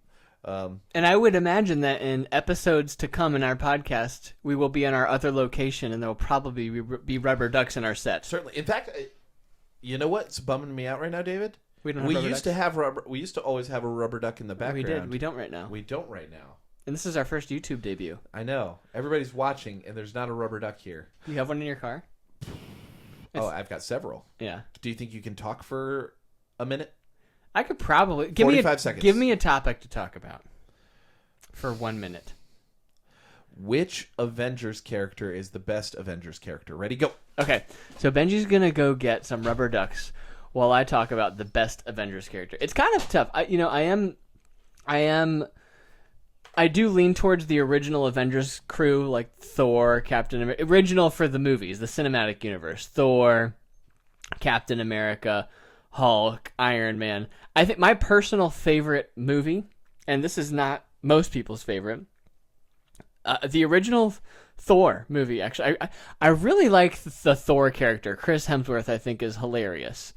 I love that they took a hero that is so powerful that clearly doesn't need many other people's help, and almost did like an Enchanted story arc with him, where they took him out of his original environment, removed his powers, but he kept his same personality of, throwing coffee cups on the ground. I demand another. And so I was just talking about Benji, how I think my favorite Marvel Cinematic character might not be most people's, Thor. And I really like the original Thor movie because it's kind of like Enchanted, where they take someone out of their element, no powers, but he still behaves as though he's a Nordic god. Yes. And I love movies like that. A grandiose fish out of water. He's a Yes. fish out of water, but doesn't feel like he's uncomfortable. Yeah. He thinks he's better than everybody because Correct. he's a fish out of water. Yeah. And I think ever since that dynamic, Thor has always been the one that just makes me chuckle the most. And I love all the original Marvel Cinematic characters, but I think Thor is the one who's just like, he makes me laugh the most. So I like that one. Excellent. Yeah. So I look forward to listening back to what you said while I was gone. I pretty much just regurgitated most of it. I here have this bag that says Mr. Cates on it. It's a little gift bag that I've got. You should get closer to the camera and show them. It's not. Oh yeah, this is the U camera. Oh, sorry. Let me switch. There we go. Mr. Cates. Mr. Cates. And within it, an assortment of rubber ducks. Here, I'll even put them up on the shelf as we go. Do you want? I can narrate the ducks as we go. How about this? I'll narrate them and hand them to you, and you can put them up on the shelf. That sounds good. We've got a giraffe rubber duck. Yes. Yes. This one looks like some sort of a founding father, maybe a George Washington rubber duck. Ooh, this one's fun. This is a cool guy with a mohawk. Sunglasses. Kind of looks like he could be a bass player for Smash Mouth. He does. Rubber duck. Hey now, you're a duck star. Very good. Very good. This one looks maybe like an Indiana Jones style, but with glasses rubber duck. A nerdy Indiana Jones. Nerdy Indiana Jones. We got a lion. This one's pretty straightforward. Just a big old lion. Who wins, a lion or a tiger? Tiger. And What if that lion is Mufasa? A lion does not concern itself with the opinion of what? It's hyenas? Game of Thrones. The sheep, which is right here. Got a sheep rubber duck. It's bad. A little surfing with goggles rubber duck. This is great podcasting, by the way. I hope that you're imagining all. I'll give you better descriptions. If you're watching the video, you're getting to see all these ducks. Yes, this is beautiful. This is a real treat for the people who are watching at home. If you're missing out, you should get on our YouTube. It's BDCC. Type that all in, letter B, letter D, SEE into your YouTube search bar, and you'll see our same logo that you're looking at when you're watching the podcast, or when you're listening to the podcast, and you'll be able to see all this. Here's a zebra. It's got the little black mohawk like a zebra has. It's a mane, I guess. A basketball player with a blue 00 jersey. Nice. Yes, we are going to do all these. There's just about like 5 LeBron, 00. Oh, good one. Ooh, this one's covered in chocolate because it looks like a little Hershey bar exploded in here. But we got a little devil. How cute is that? A pink red. devil. It's got a pitchfork and horns. This one looks like it's all tweaked out on crystal meth or something like that. It's got a big old buggy eyes and spots. The Breaking Bad duck. Breaking Bad duck. This one looks like a turkey. It looks like it should have a jersey number on the front or something, but it doesn't. Looks like we got 2 left here. 2 left. Turducken. We got a cow. It's got little brown horns. What would a black cow and white duck say? Stocks. Quack moo or moo quack? David, you are such a dad. You are the daddest. The daddest of dads. Daddest dad. And we got a wall-eyed Paul Revere looking duck. The British are coming. The British are, coming quick. And the British are, yeah, whatever. I don't have a good pun for that, but at least I didn't try. I almost dadded you. A couple clothespins that have rubber ducks on them. Yeah, this is a show and tell. Clip it on your Boop. string. Here you go. Look at that. Look at that. Oh, I see what you're. I'm picking up what you're putting down. How cute is that? Yeah. All right. Regardless, suffice it to say, I collect rubber ducks. I got a lot of them. Oh, sorry about that, David. It's okay. Now are they you flirting with me? Oh, you know I am. And now they are adorning. We got both of our collections up there. I also have a bunch of fun socks. That's a lot of bunches. Yeah. I claim Fun socks. How many lame socks do you have? a handful. Yeah. Do you collect both? I accumulate both, but I collect fun socks. You are purposeful with the fun ones. Yeah, I wear different patterned socks every day of the school year. And I would say on average 6 or 7 kids will come up to me and go, "Socks!" Or, "Mr. Gay, what socks are you wearing?" Usually they'll just yell, "Socks!" And I'll show them whatever socks. And it's gotten to the point, though, this is the problem I've got myself at. I have some socks that are so cool that it disappoints the kids when I'm wearing, like, bright colored Argyle socks or something like that. If it's just a pattern, they're like, "Oh, that's boring," and they just walk away. But if I've got, like, socks that have SpongeBob on them or Pokeballs or whatever, they go crazy. I love David's impressions. How about David impression? Stewie Griffin, go. Stewie, I can't believe okay. Okay. Stewie Griffin, okay. My God, Benji, I can't believe you collect lame socks. That was terrible. That was awful. The Grinch. Can you do... Okay, the Grinch. I hate the hooves in the whole Christmas season. I loathe them. And I don't quite know the reason. David's version of impressions is just saying their lines. Well, that's the only way. Okay, if Mario, I don't sound like Mario. It's me, Mario. Okay, that was pretty good. Mickey Mouse. Oh boy. That's not bad either. Not bad. That was okay. Okay. One more. Okay. How about ooh, I gotta think of a good one. Christopher Walken. You asked me to do a Christopher Walken, but I don't know. I sounded like an Italian man. Okay, you do Christopher Walken. I don't know. why you would ask me to do a Christopher Walken impression. That was better than mine. It's still Okay, Stewie 6 Griffin. out of 10. Blessed you, woman. Vile woman, once I emerge from your birth canal, I will end you. That was better than mine. Okay, but do the Grinch. All of these you're going to find are they're not great, but they're better than yours. They're better than mine. Okay, the Grinch. Tomorrow is Christmas. It's practically here. That was better than mine, too. Okay, Mickey Mouse. Oh, boy. I think we were close. You were slightly better, though. And then what was the other one you had me do? It was the first one. Was the first one? Mickey Mouse? You did SpongeBob. SpongeBob. I'm ready. I'm ready. I'm ready. Promotion. I think my laugh was better than your laugh. Did you do the neck thing?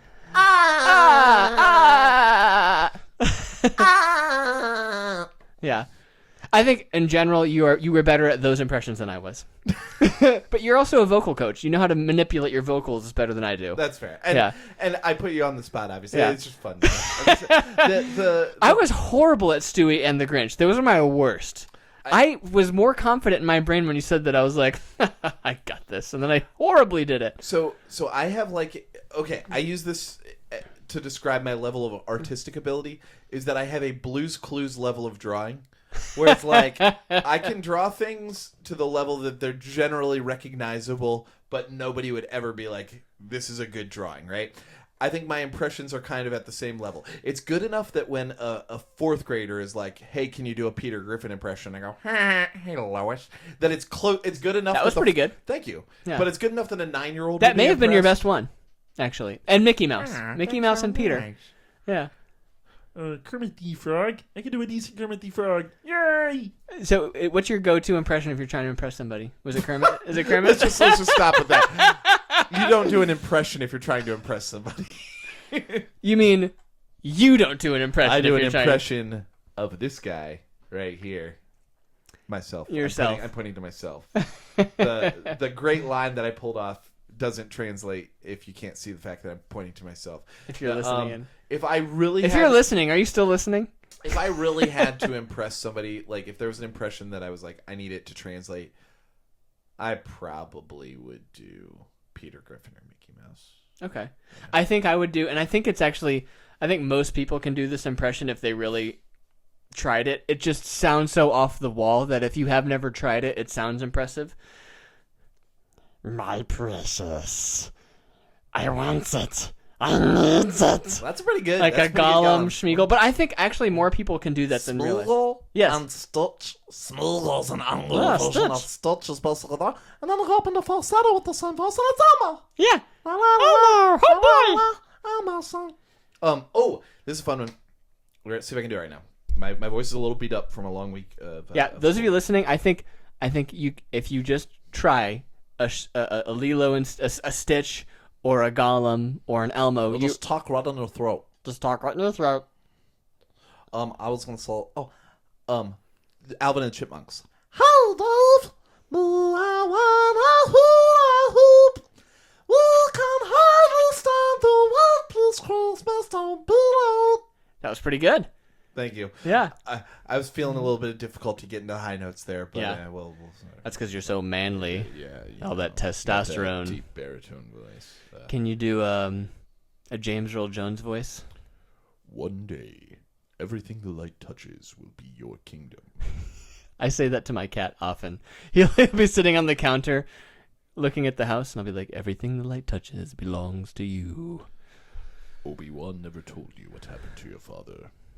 God, you say the Luke Skywalker part. He told me enough. He told me you killed him. No. I am your father. No! It's impossible. It's not true. I know that the people at home are going to think that we need to pay royalties to Disney. Yeah. Because they think that was the... They think That we just played a real sounded like clip. we played the real clip. I sounded just like Mark Hamill. Folks at home, I know that you think that we just played the actual clip from Empire Strikes Back. Believe it or not, that was actually David and I doing the voice acting on that. It was. We did pretty good. Are you impressed? Tell us we're good. I think we got the lines pretty good. A lot of people think it's Luke, I am your father. No. But it's actually no. No. I am your father. You sounded like Scar. That was Scar cosplaying as Scar. Yeah. Scar cosplaying as Darth Vader. What does he say? A monkey's uncle. A monkey's uncle. Be prepared. Be prepared. Do you think that our listener is still hanging in right now? I don't know. I think the listener is on the fence. The viewers, honestly, the viewer on YouTube might be having more fun than the Spotify listener. That's probably true. The fun thing about this is we had no idea that we were going to jump into an impression off today. But it's fun. And we're having It is very much fun. We're having the best time. Is it like 12 trillion degrees in here? It's hot. I think it's because of we have 10 more pieces of equipment than we normally do. That's true. I'm looking at the monitor and we look like we're melting. Yeah. But you know what? We're having okay. fun. I think it's next. Maybe we do one more topic and then a debate. Topic. Okay. Here we go. One more topic. Here we go. Okay. I collect socks. Oh yeah. Did you share all your rubber ducks? You went out to the car. Oh, because I said SpongeBob, and then you went and then we got into impressions. I do have different rubber socks, different festive socks for every day of the school year. Yeah, and so the kids know that. All right, there's another one for me, or another one from me. Oh, favorite TV shows when I was a kid. Well, speaking of, you go. So my favorite TV shows, I was a Nickelodeon kid for sure. Same. I didn't have Disney Channel until I think I was past the age that I would be getting into Disney Channel. You know what? As a 16-year-old, I don't think that there's anything wrong if you are watching Disney Channel, but you probably watched it when you were 10, and you're still watching it, when you're 16. You already are watching the shows. You don't start Rugrats when you're in high school. Exactly. But you would nostalgically watch it in high school. Exactly. And so I don't judge people if you watch Disney Channel, as a teenager or whatever, because you probably watched it since you were a little kid. Right. But I did not have Disney Channel when I was a little kid. But I had Nickelodeon and my no Cartoon Network either? We had Cartoon Network, but generally it. speaking, I preferred Nickelodeon. I did watch a little Dexter's Lab, a little Cow and Chicken, a little Johnny Bravo, a little Powerpuff Girls. Yeah. Not huge into Courage the Cowardly Dog, which I know has really? a massive cult following, but was never huge I wouldn't into say it was part of the cult following, but I enjoyed it. But I loved SpongeBob. SpongeBob was classic number one. SpongeBob was the best in terms of cartoons. SpongeBob still was going. One. And you know what? I think that's such a cool thing that my students watch SpongeBob and they don't they watch the same episodes that I watch. Yeah. It's I think that it's well known that the early seasons of SpongeBob were the best. They rerun them. Yeah, they rerun them. And so the kids I can make references from my childhood that are pretty high percentage received by 9-year-olds, which is pretty cool. So SpongeBob take it around town. You do the loop-de-loop and pull. You do the loop-de-loop and pull. And when I tell them I had a cat named Gary, and I named after but you and me. But that Gary was named after the snail from SpongeBob. That your cat. Yes, yeah. Exactly. That they were. They always get excited about that, and it's an absolute fact. I also liked Jimmy Neutron and the Fairly Odd Parents. Did you know that you can get this blew my mind away. It shouldn't shock anybody, but you can get on YouTube right now and look up a 1990s Saturday morning slate of Nicktoons, and it will show you the same commercials, the same pre-commercial Nick bumpers. Nickelodeon. I watched it was like a 4-hour long video, but it had an episode of Legends of the Hidden Temple, Rocket Power, the Adventures forgot of about Pete Rocket and Pete, Power, Kablam, all that. Basically the shows that 8-year-old Benji would have been sitting at home watching. Cat Dog. So if you are a listener at home that was raised on Nickelodeon and you have a child of your own and you want to show them what it was like, you actually could get on YouTube and look that up, pull that up, and have them sit with you and grab a bowl of Cinnamon Toast Crunch. Oh, that was my favorite cereal as a kid. Mixing bowl. It's still the best, man. Cinnamon Toast Crunch. Maybe that's a topic for a future favorite cereals. Best cereals. But yeah, I loved anything on Nickelodeon. And some of the live action shows, Drake and Josh, I got really into. Great show. I think I probably watched every episode of Drake and Josh. And this is I never thought that it'd be so simple. I'll take the harmony. I found a way. I found a way. If you open up your mind, see what's inside. It's gonna take some time to realize. But if you look inside, I'm sure you'll find. Over your shoulder, you know that I told you I'd always be picking you up when you're down. Just turn around. Ooh. Nice impromptu. Yes. I think that finally something for the listeners. I think we owe Drake Bell like 30 cents right now. I think so. I'm assuming that was, I don't know. I think that's his. He definitely He performs it in Mexico, I think. And he could probably use the 30 cents. I think so. He's not doing too hot. Probably don't, yeah. Oh my gosh. But yeah, that was exactly what I good. needed. Needless to say, I watched a lot of Drake and Josh, and I can assume you did too. I did, absolutely did. It was a great show. And I think in that same vein of like, because I already was a Nickelodeon watcher, I even watched some of like iCarly. Yeah. Even though that probably premiered when I was 15 years old or I whatever. watched less of that than Drake and Josh, but I did watch some. That's exactly the same. Yeah. I'm sure the series wrapped after I was done. And there was another show. I don't remember the name of it, but I watched a little bit of it. It was like twins on a cruise ship or something. That's Sweet Life. Is that Sweet Life of Zack and Cody? Yes. That's on Disney Channel. Oh, was it really? I never watched that. Oh, okay. But you knew the name, and I didn't. And I watched it. That's why you win at trivia, yes. I'm a trivia guy. I don't have to watch it to know have it. the passing knowledge. But yeah, I never watched any Disney Channel show with any regularity. Okay. How about you, David? Same. I primarily I probably watched Cartoon Network more than you did, but I didn't have Cartoon Network probably until 5th grade.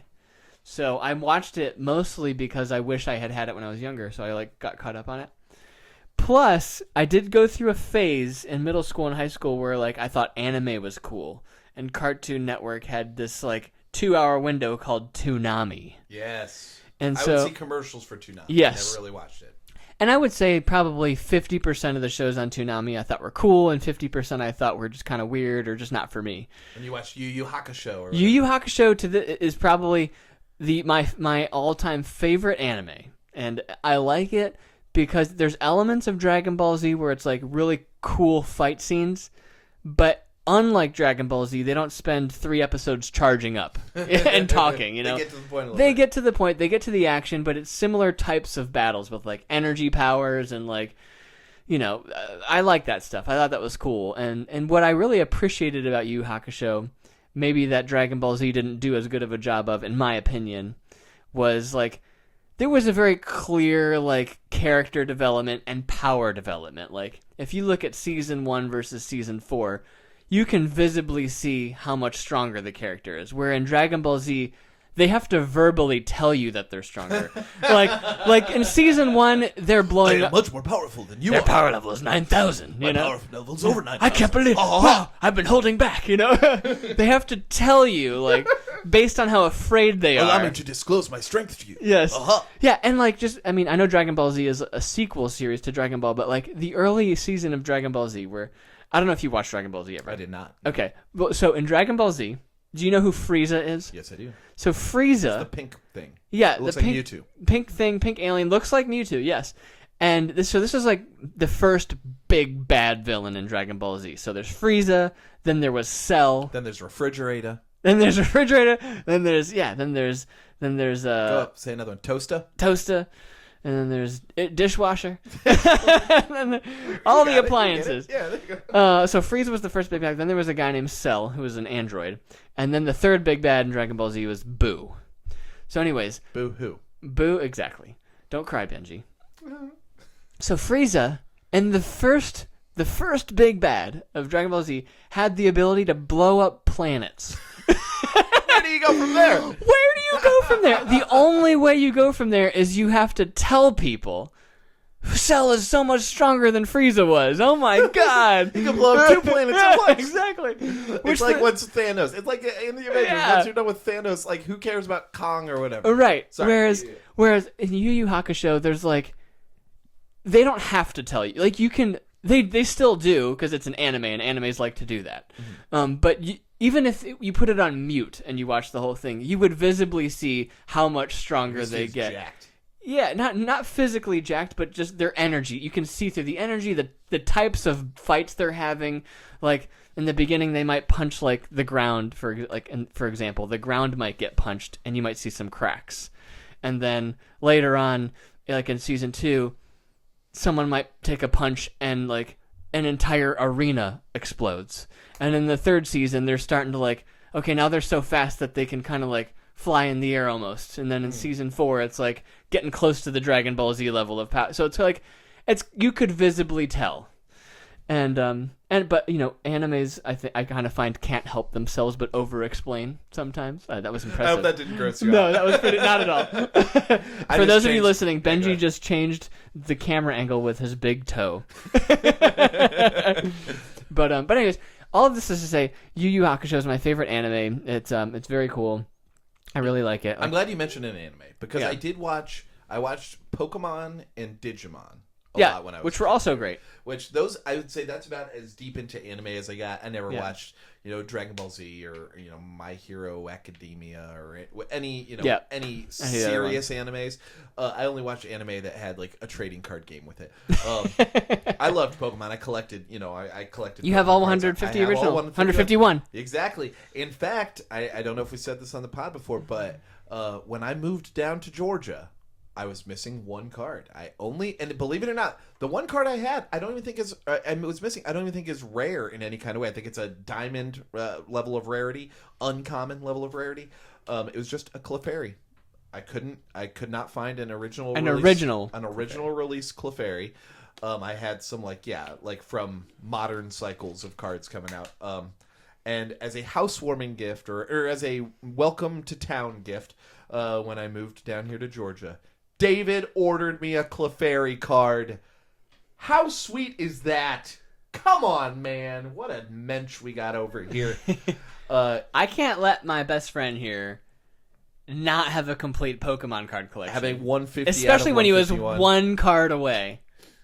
I right now my binder is at the school because I was showing my students, I was flexing on them. That's pretty cool. And they're pretty mind blown about the fact that I've got like an old school Charizard. That's pretty cool. They think, by the way, that those cards are worth way more than they are. Like if you look online, it's like, okay, if that Charizard were in mint condition, it might be worth a couple $100. But they're like, that card's worth $3,000, guys. It's like, okay, yeah, you're right, kids. Yeah. Would you like to buy it? Lift the car. If you want to think that I've got this really, really, really valuable thing, sure, by all means, God bless you. But I always loved in Digimon that out of nowhere, the difference between Pokemon and Digimon, like Pokemon, you knew a Charmander's going to go into a Charmeleon, going to go to a Charizard, and that's it for that. Diglett will become a Dugtrio, and that's it. In Digimon, you could have some brand new crazy overpowered evolution come out of nowhere.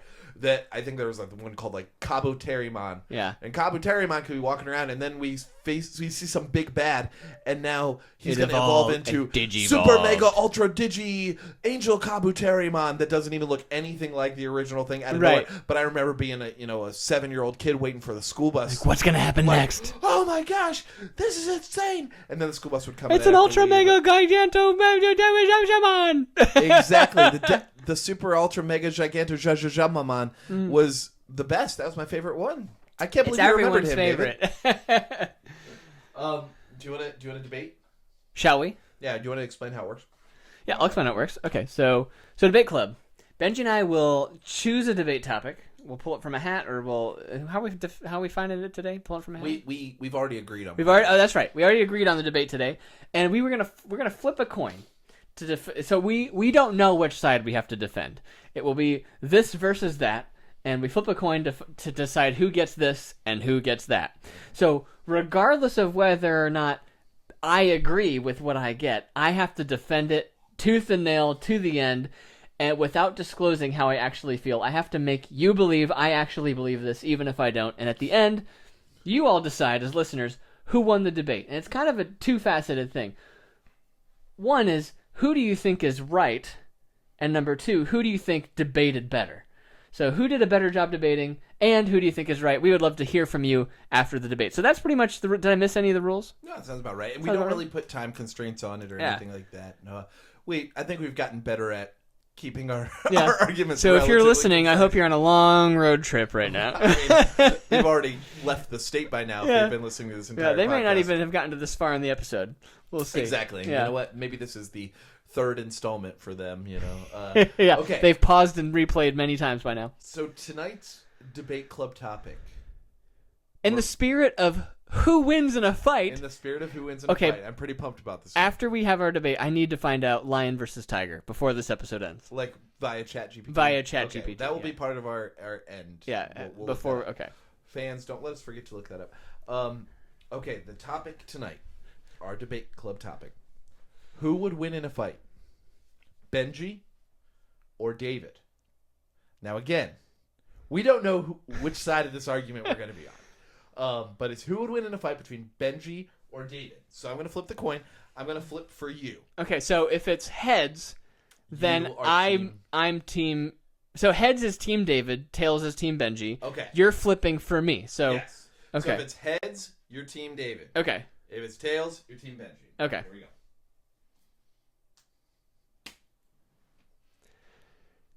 What is it? Show the camera. Show the camera. Can they see? It's tails, baby. Okay, so I am saying Benji is going to win in a fight, and you are saying David wins in a fight. Let's go. This is how I hope it would happen. Let's go. All right. Okay, so do you want to start? I'll make the opening statement. Okay, make the opening. Okay. Here, wait. Look at the camera. This camera. Here we go. I'm a giant pansy. I've never been in a fight in my life. I try to solve things with words. I like to think I'm good with words. That's why I kick David's butt at debate club every single time. I'm good with words. I'm not necessarily as good at fighting. I don't have tactics. My muscles are at best average. Now, David, on the other hand, has been living his entire life as though he is training for the big fight. He is a fitness instructor. He works out every day, even if it's passively, just by the rigors of his job. Look at him. He's swole AF. He looks great. He's got ginormous muscles that are just waiting to be used. Oh, yeah. For the ladies. That was giant muscles just not waiting impressive, to be by used. the way. And here's the other thing. I feel like I let my anger out sometimes. I'll be explosive every once in a while. David keeps it all inside. He's got a rage bubbling within him, just waiting to come out. And all of those muscles that he's been building for the last 33 years of his life are ready to be put to use, to put his fist through my face.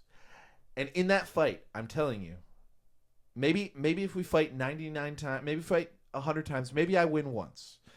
But 99 times, David wins that fight. David would kick my butt. I cede it to you. Well, that was a well-stated argument. I think I've got a pretty good rebuttal. Okay, let's hear it. I'm small. I'm pathetic. Look at me. Do you see this? He said I'm swole. Hold on. Can you even... Let me go to this camera here. Your Honor, he's deliberately not flexing. Okay, even if I flex, look at this. That's like... Here, put your arm next to mine. Your arm is bigger than mine. Yeah, First of all. Yeah, your arm is... fat. I'm a fat man. No, you're... Okay, listen. So, there's a skill that I trained for a very long time called a handstand push-up.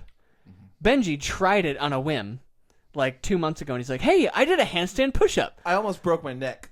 Yeah, because your balance wasn't great, but your strength was on point without training for a long time. Benji's bigger than me. You're 6'1"? 6 foot? Yeah, we'll say 6'1". Let's say 6'1". For the ladies out I'm there. 5'11" and a half. So you're taller. You've got leverage in your limbs and in your body. You weigh more. You're stronger. You could do a handstand push-up with barely any training. You grew up. So you didn't give yourself enough credit. You grew up a swimmer, very athletic, very active. I grew up in the band playing no sports. I didn't train my whole life. I've always enjoyed playing outside, and I did play some sports here and there, but I didn't really start training until high school.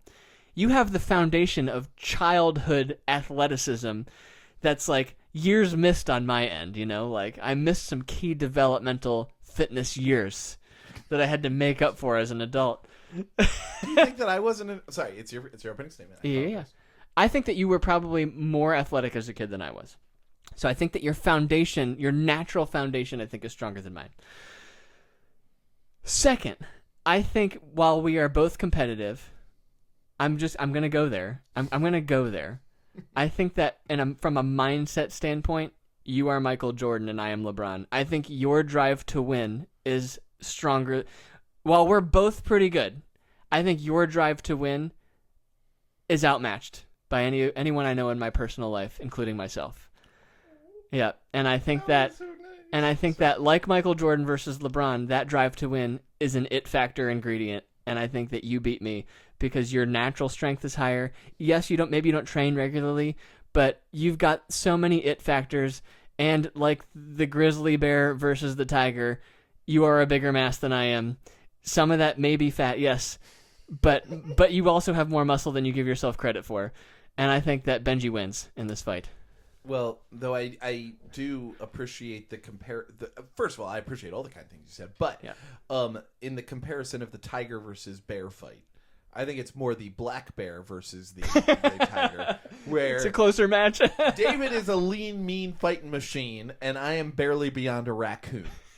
I'm just a pudgy marsupial there waiting to get scratched and clawed and eventually destroyed. Yes, I mean, look, you just did a camera cut. You can see. Look at what I'm bringing to the table. I got this punch. I can barely run 400 meters without being winded. David can run a 5K before breakfast. It's a total non-competition. In terms of physical fitness, there is absolutely zero comparison for you to argue otherwise. In terms of baseline fitness, just fit. If somebody gave us a fitness score, David scores much higher. I do carry a little bit more mass. Perhaps if I were swinging a punch, it might land a little bit more. As a matter of fact, I'll let you continue, but I think this is a perfect... I won the kick battle. You won the punch battle. Didn't we? You remember that? Yeah. Yes. So we went to an arcade. For those of you listening, we went to an arcade, and you know those punching bag machines? I train 4 days a week regularly. Benji does not. And he outpowered me in the punch game. I thought it was the kick one. Or did you beat me? I think I beat you in one and you beat me in the other. you beat me in the kick by a lot, and I think the punch I barely beat you by like a few points. That's fair. And I think had we gone like multiple times in a row, it would have been interesting to see. I'm going to take... Legs are more powerful, by the way. I'll diminish my own argument.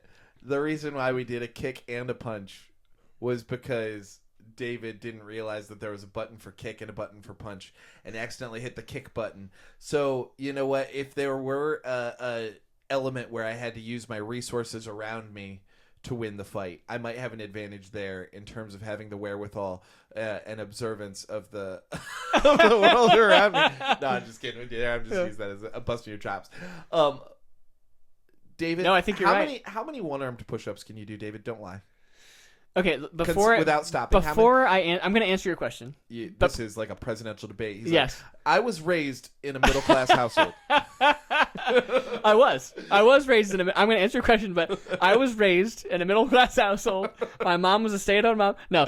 So, I am going to answer your question, but I want to preface it by saying physical fitness does not always translate to skill in a fight.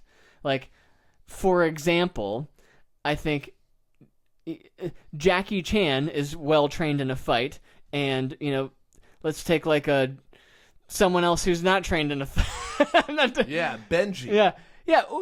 Just take how about this? We take a bodybuilder who's not trained in fighting at all. I think Jackie Chan wins that fight. Sure. But I'm not trained in fighting. You're not. Neither am I.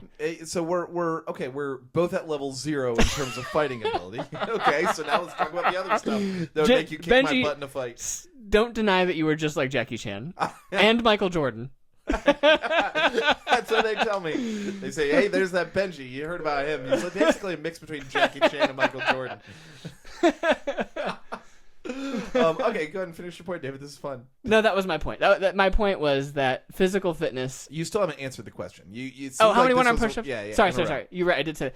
I can. So the most I've ever done, and recently. How would I tell you the most I've ever done first, which was like 7 years ago? Okay. 30 on my right arm, and maybe 20 on my left. Recently, but that was with bad form.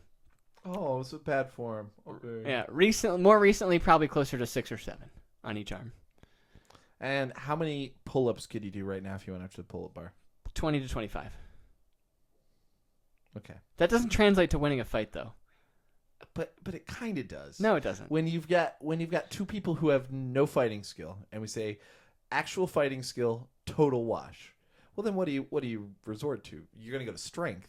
Because we're saying a fight. If there's grappling involved, you're going to outmuscle me. You're going to out-endure me.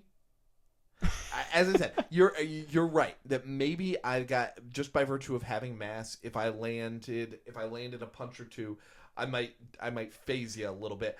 But those would be outliers. You don't just have mass. I think that I will take a step back and agree with you that I don't think you've won every debate club, but I think you are more prone to winning debate club than I am. Except for this debate, you're not going to win this one.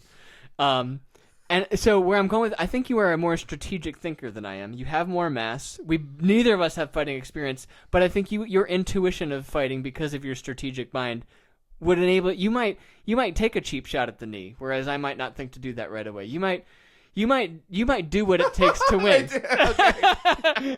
You would cheat, and that's why you would beat me. That's a good angle. Why is that cheating? That was the best angle. Why is that away. cheating? You should have just said Why is that? We're in a fight. We didn't say that this was like a wrestling match with rules and regulations. So it was like death by combat or trial by combat. It just said fight. Okay. Yeah. Okay. Who would win a fight? It's just a cage match. I think you would get dirtier quicker and more strategically. Yeah, that is you would be nice in a fight. But if it were, I think we're assuming that we're not going to be kind to each other. We're not best friends in this fight. If we're bare knuckle brawling, if we are if to it's the like death or to the surrender yes. or limp I think if body. it's like to the death, I think you win. I think you are smarter. I think you get me in a headlock and I'm just out. I don't know about that. You are way stronger. I know you lift much more than I do. put you in. Think about this though. I put you in a headlock. I'm lighter than you. You just throw me over your shoulder, and then sit and then lay on me. You wouldn't lose your grip. I'd throw you. You're right. That would be what I would try to do. Yeah. But I think you would keep your grip, and then I would just be upside down, choking in a different position. Bottom line, you're awesome. I suck. You win the fight. I agree with the first part, but not with the second part. I am awesome. David sucks. He still beats me in a fight. Do you want to agree to disagree on that? We'll agree to disagree on that. Do you have any closing statements you want to give? Okay, my closing statement is this. You grew up in a middle-class household? I grew up in a middle-class household. No, I have done no substantial physical training. The most exercise I do all day is just walking around a school, squatting down and dancing around with kids. I'm not doing any substantial weight training in my life. I certainly am not hitting heavy bags, doing any kind of training that would be remotely in common with anyone who is training for a fight. A lot of what David's day-to-day looks like, though not completely. I know that you're behind a desk a lot more now than you typically would have been. But a lot of what David does on a regular basis much more closely resembles what a fighter training for a fight would do. So from who is more prepared to be in a fight from a physical standpoint, who is more prepared to engage in a fight, it's you by far.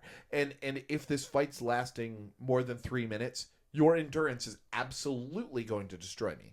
I think that we're probably at about an even level of brute strength because my extra mass might neutralize the fact that you've got more strength and nimbleness. But the reality is, as the fight goes on, you would pull away. You would win. You are trained for this. If we both were in the gym for 3 months saying, hey, there's a fight coming up, you know what? Maybe I'd make it a better fight. I still think you probably would win just because you've got bones all the way, or you've got muscles all the way down to your bones. Like you wouldn't even have to do anything. I would require a lot of training to even get into fighting shape. But if we were fighting right now, which I think is the assumption right now, who would win in a fight, you or me? If right now we just threw down, You would clearly kick my butt. Is that your closing statement? That is my closing statement. Okay. So my closing statement is simply this. I grew up in a middle-class household. No. No. So Benji made a really good point that he does not train regularly, and I do. And as I said earlier, maybe he can't do as many one-arm push-ups as me. He can do one-arm push-ups. He didn't say that earlier, but he can do them. He can do handstand. How many people who don't train can do one-arm push-ups and handstand push-ups? Not many people. I know for a fact, because I'm a coach for Bucket List Fit, the business I've started. Use promo code Benji in the checkout if you want Benji to make some money. I know for a fact that is not a common untrained ability. And given the fact that neither of us have fighting experience, he has untrained abilities that most people need to train to do. His will to win is greater than anyone that I know in my personal life. His strategic mindset is greater than mine, for sure. He wins, absolutely. Maybe 100 times, if we're fighting 100 times, I think he wins 75 out of 100 times. And gosh, there was another point I wanted to make. But it's slipping my mind right now. But those are the most important points. Are those right there? So, but he's also a better lover. Oh, is what he also meant to say. And I'm nicer. I have a tougher time hurting. I'm kidding. That's like, what's your greatest weakness? I work too hard. Yeah. I think about others too I'm much. so nice. No, this is what I was going to say. This is not really about the debate. It's just kind of to make a fun full circle comment to our podcast. So consider my closing argument done. Circle of life. My closing argument's done. Debate is technically over. So this is the point where you should decide who is the better debater. Vote below. Who won? Vote below. If comment. David won, Benji wins in a fight. Yeah. Benji wins, David wins in a fight. Yes. Who wins in a fight? This is fun because even if we lose, yeah, we feel better about it. No matter who wins or who loses, we it's win good. and we lose. No matter what, yeah. And but I win. I win the debate. I win the debate. He wins the fight. But let us know. Okay, so tell us who won the. I'm looking at that camera. Okay, tell us who won the debate, and also tell us who you think would actually win the fight. That doesn't. Oh man, this would really hurt if you're like, well, David won the debate, but I also think he would win the fight. He made a better argument, but he would kick Benji's butt. He did a better job complimenting Benji, but David would win. Okay, but here's the full circle comment I wanted to make. All right, let's hear it. Perhaps the truest answer is that if there's no items, I win the fight. And if there's items, you win the fight. That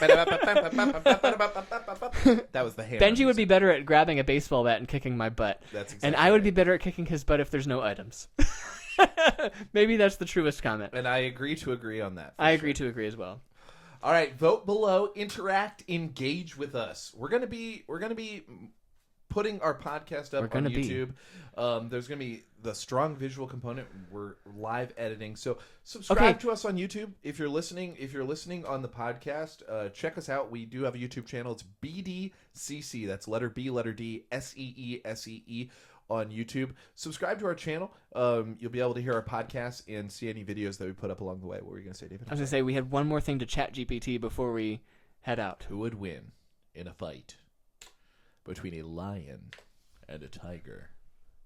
I'm going to give the fight promo while you look this up. All right. Do you want to make a prediction, Benji? I'm going to predict that in a battle of tiger versus lion, the weight on that tiger really was concerning because I think a lion's going to weigh more than 300 pounds. But I feel like a tiger is more fierce, more scratchy, more agile. I'm going to go Team Tiger. What do you think, David? Before you type it in, are you going to go Team Tiger or Team Lion? Or did you already look it up? I already looked it up, so I don't think it's fair for me to answer that. Okay.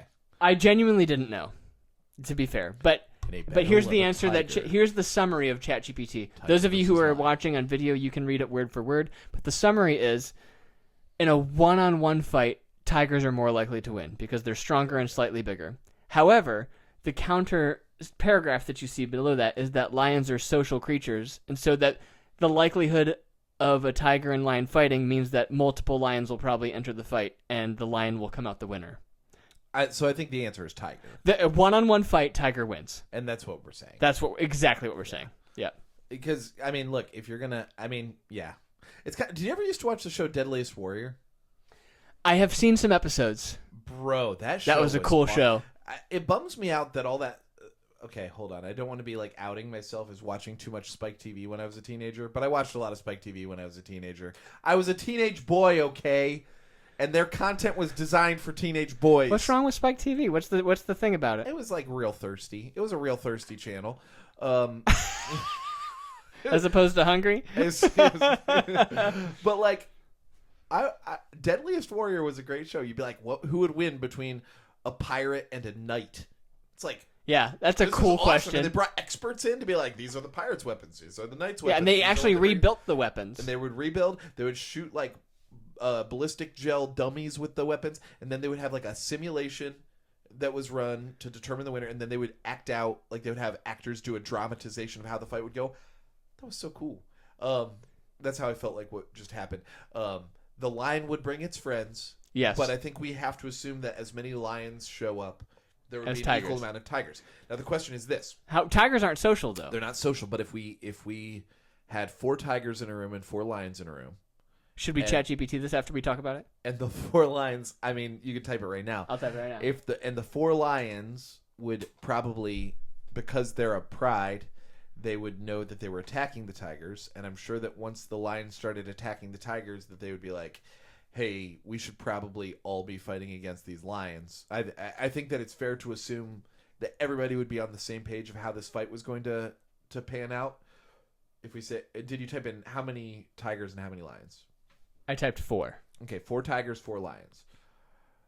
Would the lions have enough coordination within their pride because they're social animals that it makes a difference? So this was a little bit less of a confident answer. Basically, the bottom line says it's an unpredictable encounter because it's uncertain how the tigers would behave. But it's more certain that the lions would work together. Sure. But because the tigers are generally stronger, the uncertainty kind of blanked out. It kind of equalized. Okay, last one. Okay. Who would win in a fight between a lion and a velociraptor? I think the velociraptor. What do you Type it think? in. Let's find out. I think it's going to be the lion because I believe that Jurassic Park... Lion or tiger? Let's do lion. No, let's do tiger. Tiger. Tiger? I think one tiger. I think one the Velociraptor wins. I think the tiger wins. And here's why. I remember hearing that Velociraptors are scarier. Velociraptor sizes were a little bit, what's the word? Exaggerated by the movie Jurassic Park. That they were actually smaller than they appear in the movie Jurassic Park, and I think that a tiger would probably tear through a Velociraptor with minimal difficulty. Wow, you're right. Because it says that the average weight of a Velociraptor is 15 to 30 pounds. So they did increase the size for the movie Jurassic Park. Yeah. They were not big. Wow. Like Jurassic World or anything like that. They're like the size of a dog. Yeah, that would be way less intimidating if they went that real route in the movie. You could punt a Velociraptor. Yeah. Yeah. Oh, wow. So they're basically just the size of a modern day turkey. A turkey, yep.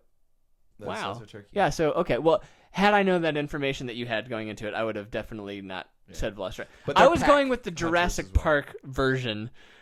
And that would be a good fight. That would be a fight I would love to see. It would be pretty... Yeah, they're both supple. Supple's such a funny word. Okay, are there any other battle matchups that you want to know about before I turn ChatGPT? David versus a tiger. Obviously, Benji wins. I think we should probably let these people go along with their day. I would imagine your commute is probably over at this point. Enjoy reading about some velociraptors and tigers. Yes, David fumbles with the buttons. Man, I'm kind of bummed to learn that velociraptors weren't that big. Yeah. In fact, the little kid at the beginning of the original Jurassic Park movie that's like, it's more like a turkey to me, or whatever that Alan Grant was gets kind all of ticked off about. He was actually right. Yeah. He was the most right of everybody involved. Michael my Crichton gosh. was wrong about the size of Velociraptor. Anyway. T-Rex versus grizzly bear. Oh, man, David. T-Rex, of course. Look it up. No, I don't think we need to. T-Rexes weren't smaller, right? They were the actual size. Yeah, T-Rex kills. T-Rex wins. Yeah, we don't need to look this up. T-Rex kills cave bear. Yeah, T-Rex kills everything except orca. Oh no, T-Rex versus orca. It's just different environment. You can't. If you get a T-Rex in water, orca wins. Orca wins. Orca wins. And if you get the orca on land, the orca kills itself. It can survive a little while on land. Until its own 'Cause it body weight breathes crushes oxygen. itself. Yeah, it breathes oxygen. Yeah, but the T-Rex would just look at it, and it would eventually crush itself. Yeah, that's fair. Yeah. And then we'd eat it. All right. We could talk about hypothetical animal matchups till the cows come home. Yeah. Cow versus... Jinx. You owe me an orange. Dang it. Stop talking. Okay. I jinxed you. You owe me an orange. Okay. I already ran out. I'll give you one later. You're doing a lot of talking right now, David, for a person jinxed. Oh, I said your name. All right, you're back in. You're back in. All right. You want to take us out? Should we hum the song on the way out? Or do we know the timing? Are we gonna be too fast? Whatever. We'll just see what happens. This has been the SeeSee Podcast. We are so glad that you listened to us tonight. To our one listener out there, what are you doing? How did you make it this far? From Germany and Canada. From Germany and so we Canada. have 2 listeners. Thanks. Dankeschön. Guten Tag. Oh no, Dankeschön. Yeah, Dankeschön. Good day. Dankeschön for listening to us for the entire time. I hope you have a good night out there. There in Canada. I hope that the moose don't bite. And Moose versus cow. Look it up. Yep, look it up. ChatGPT. We're just letting the people at home. The people at home look. You look it up. You look it up. Yeah, you look it You up. at home. You Look have it up. ChatGPT. We love you very much. Comment below. Tell us what ChatGPT said. Cow versus moose. All right, let's get out of here. Oh,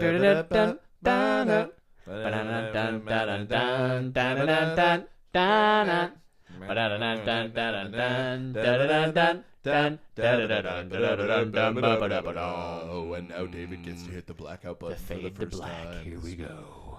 We hits the button and we start to fade to black. We're back. Oh! I just wanted to hit again. Oh. Okay. All right. For this time. Goodbye. Goodbye. Goodbye. Goodbye.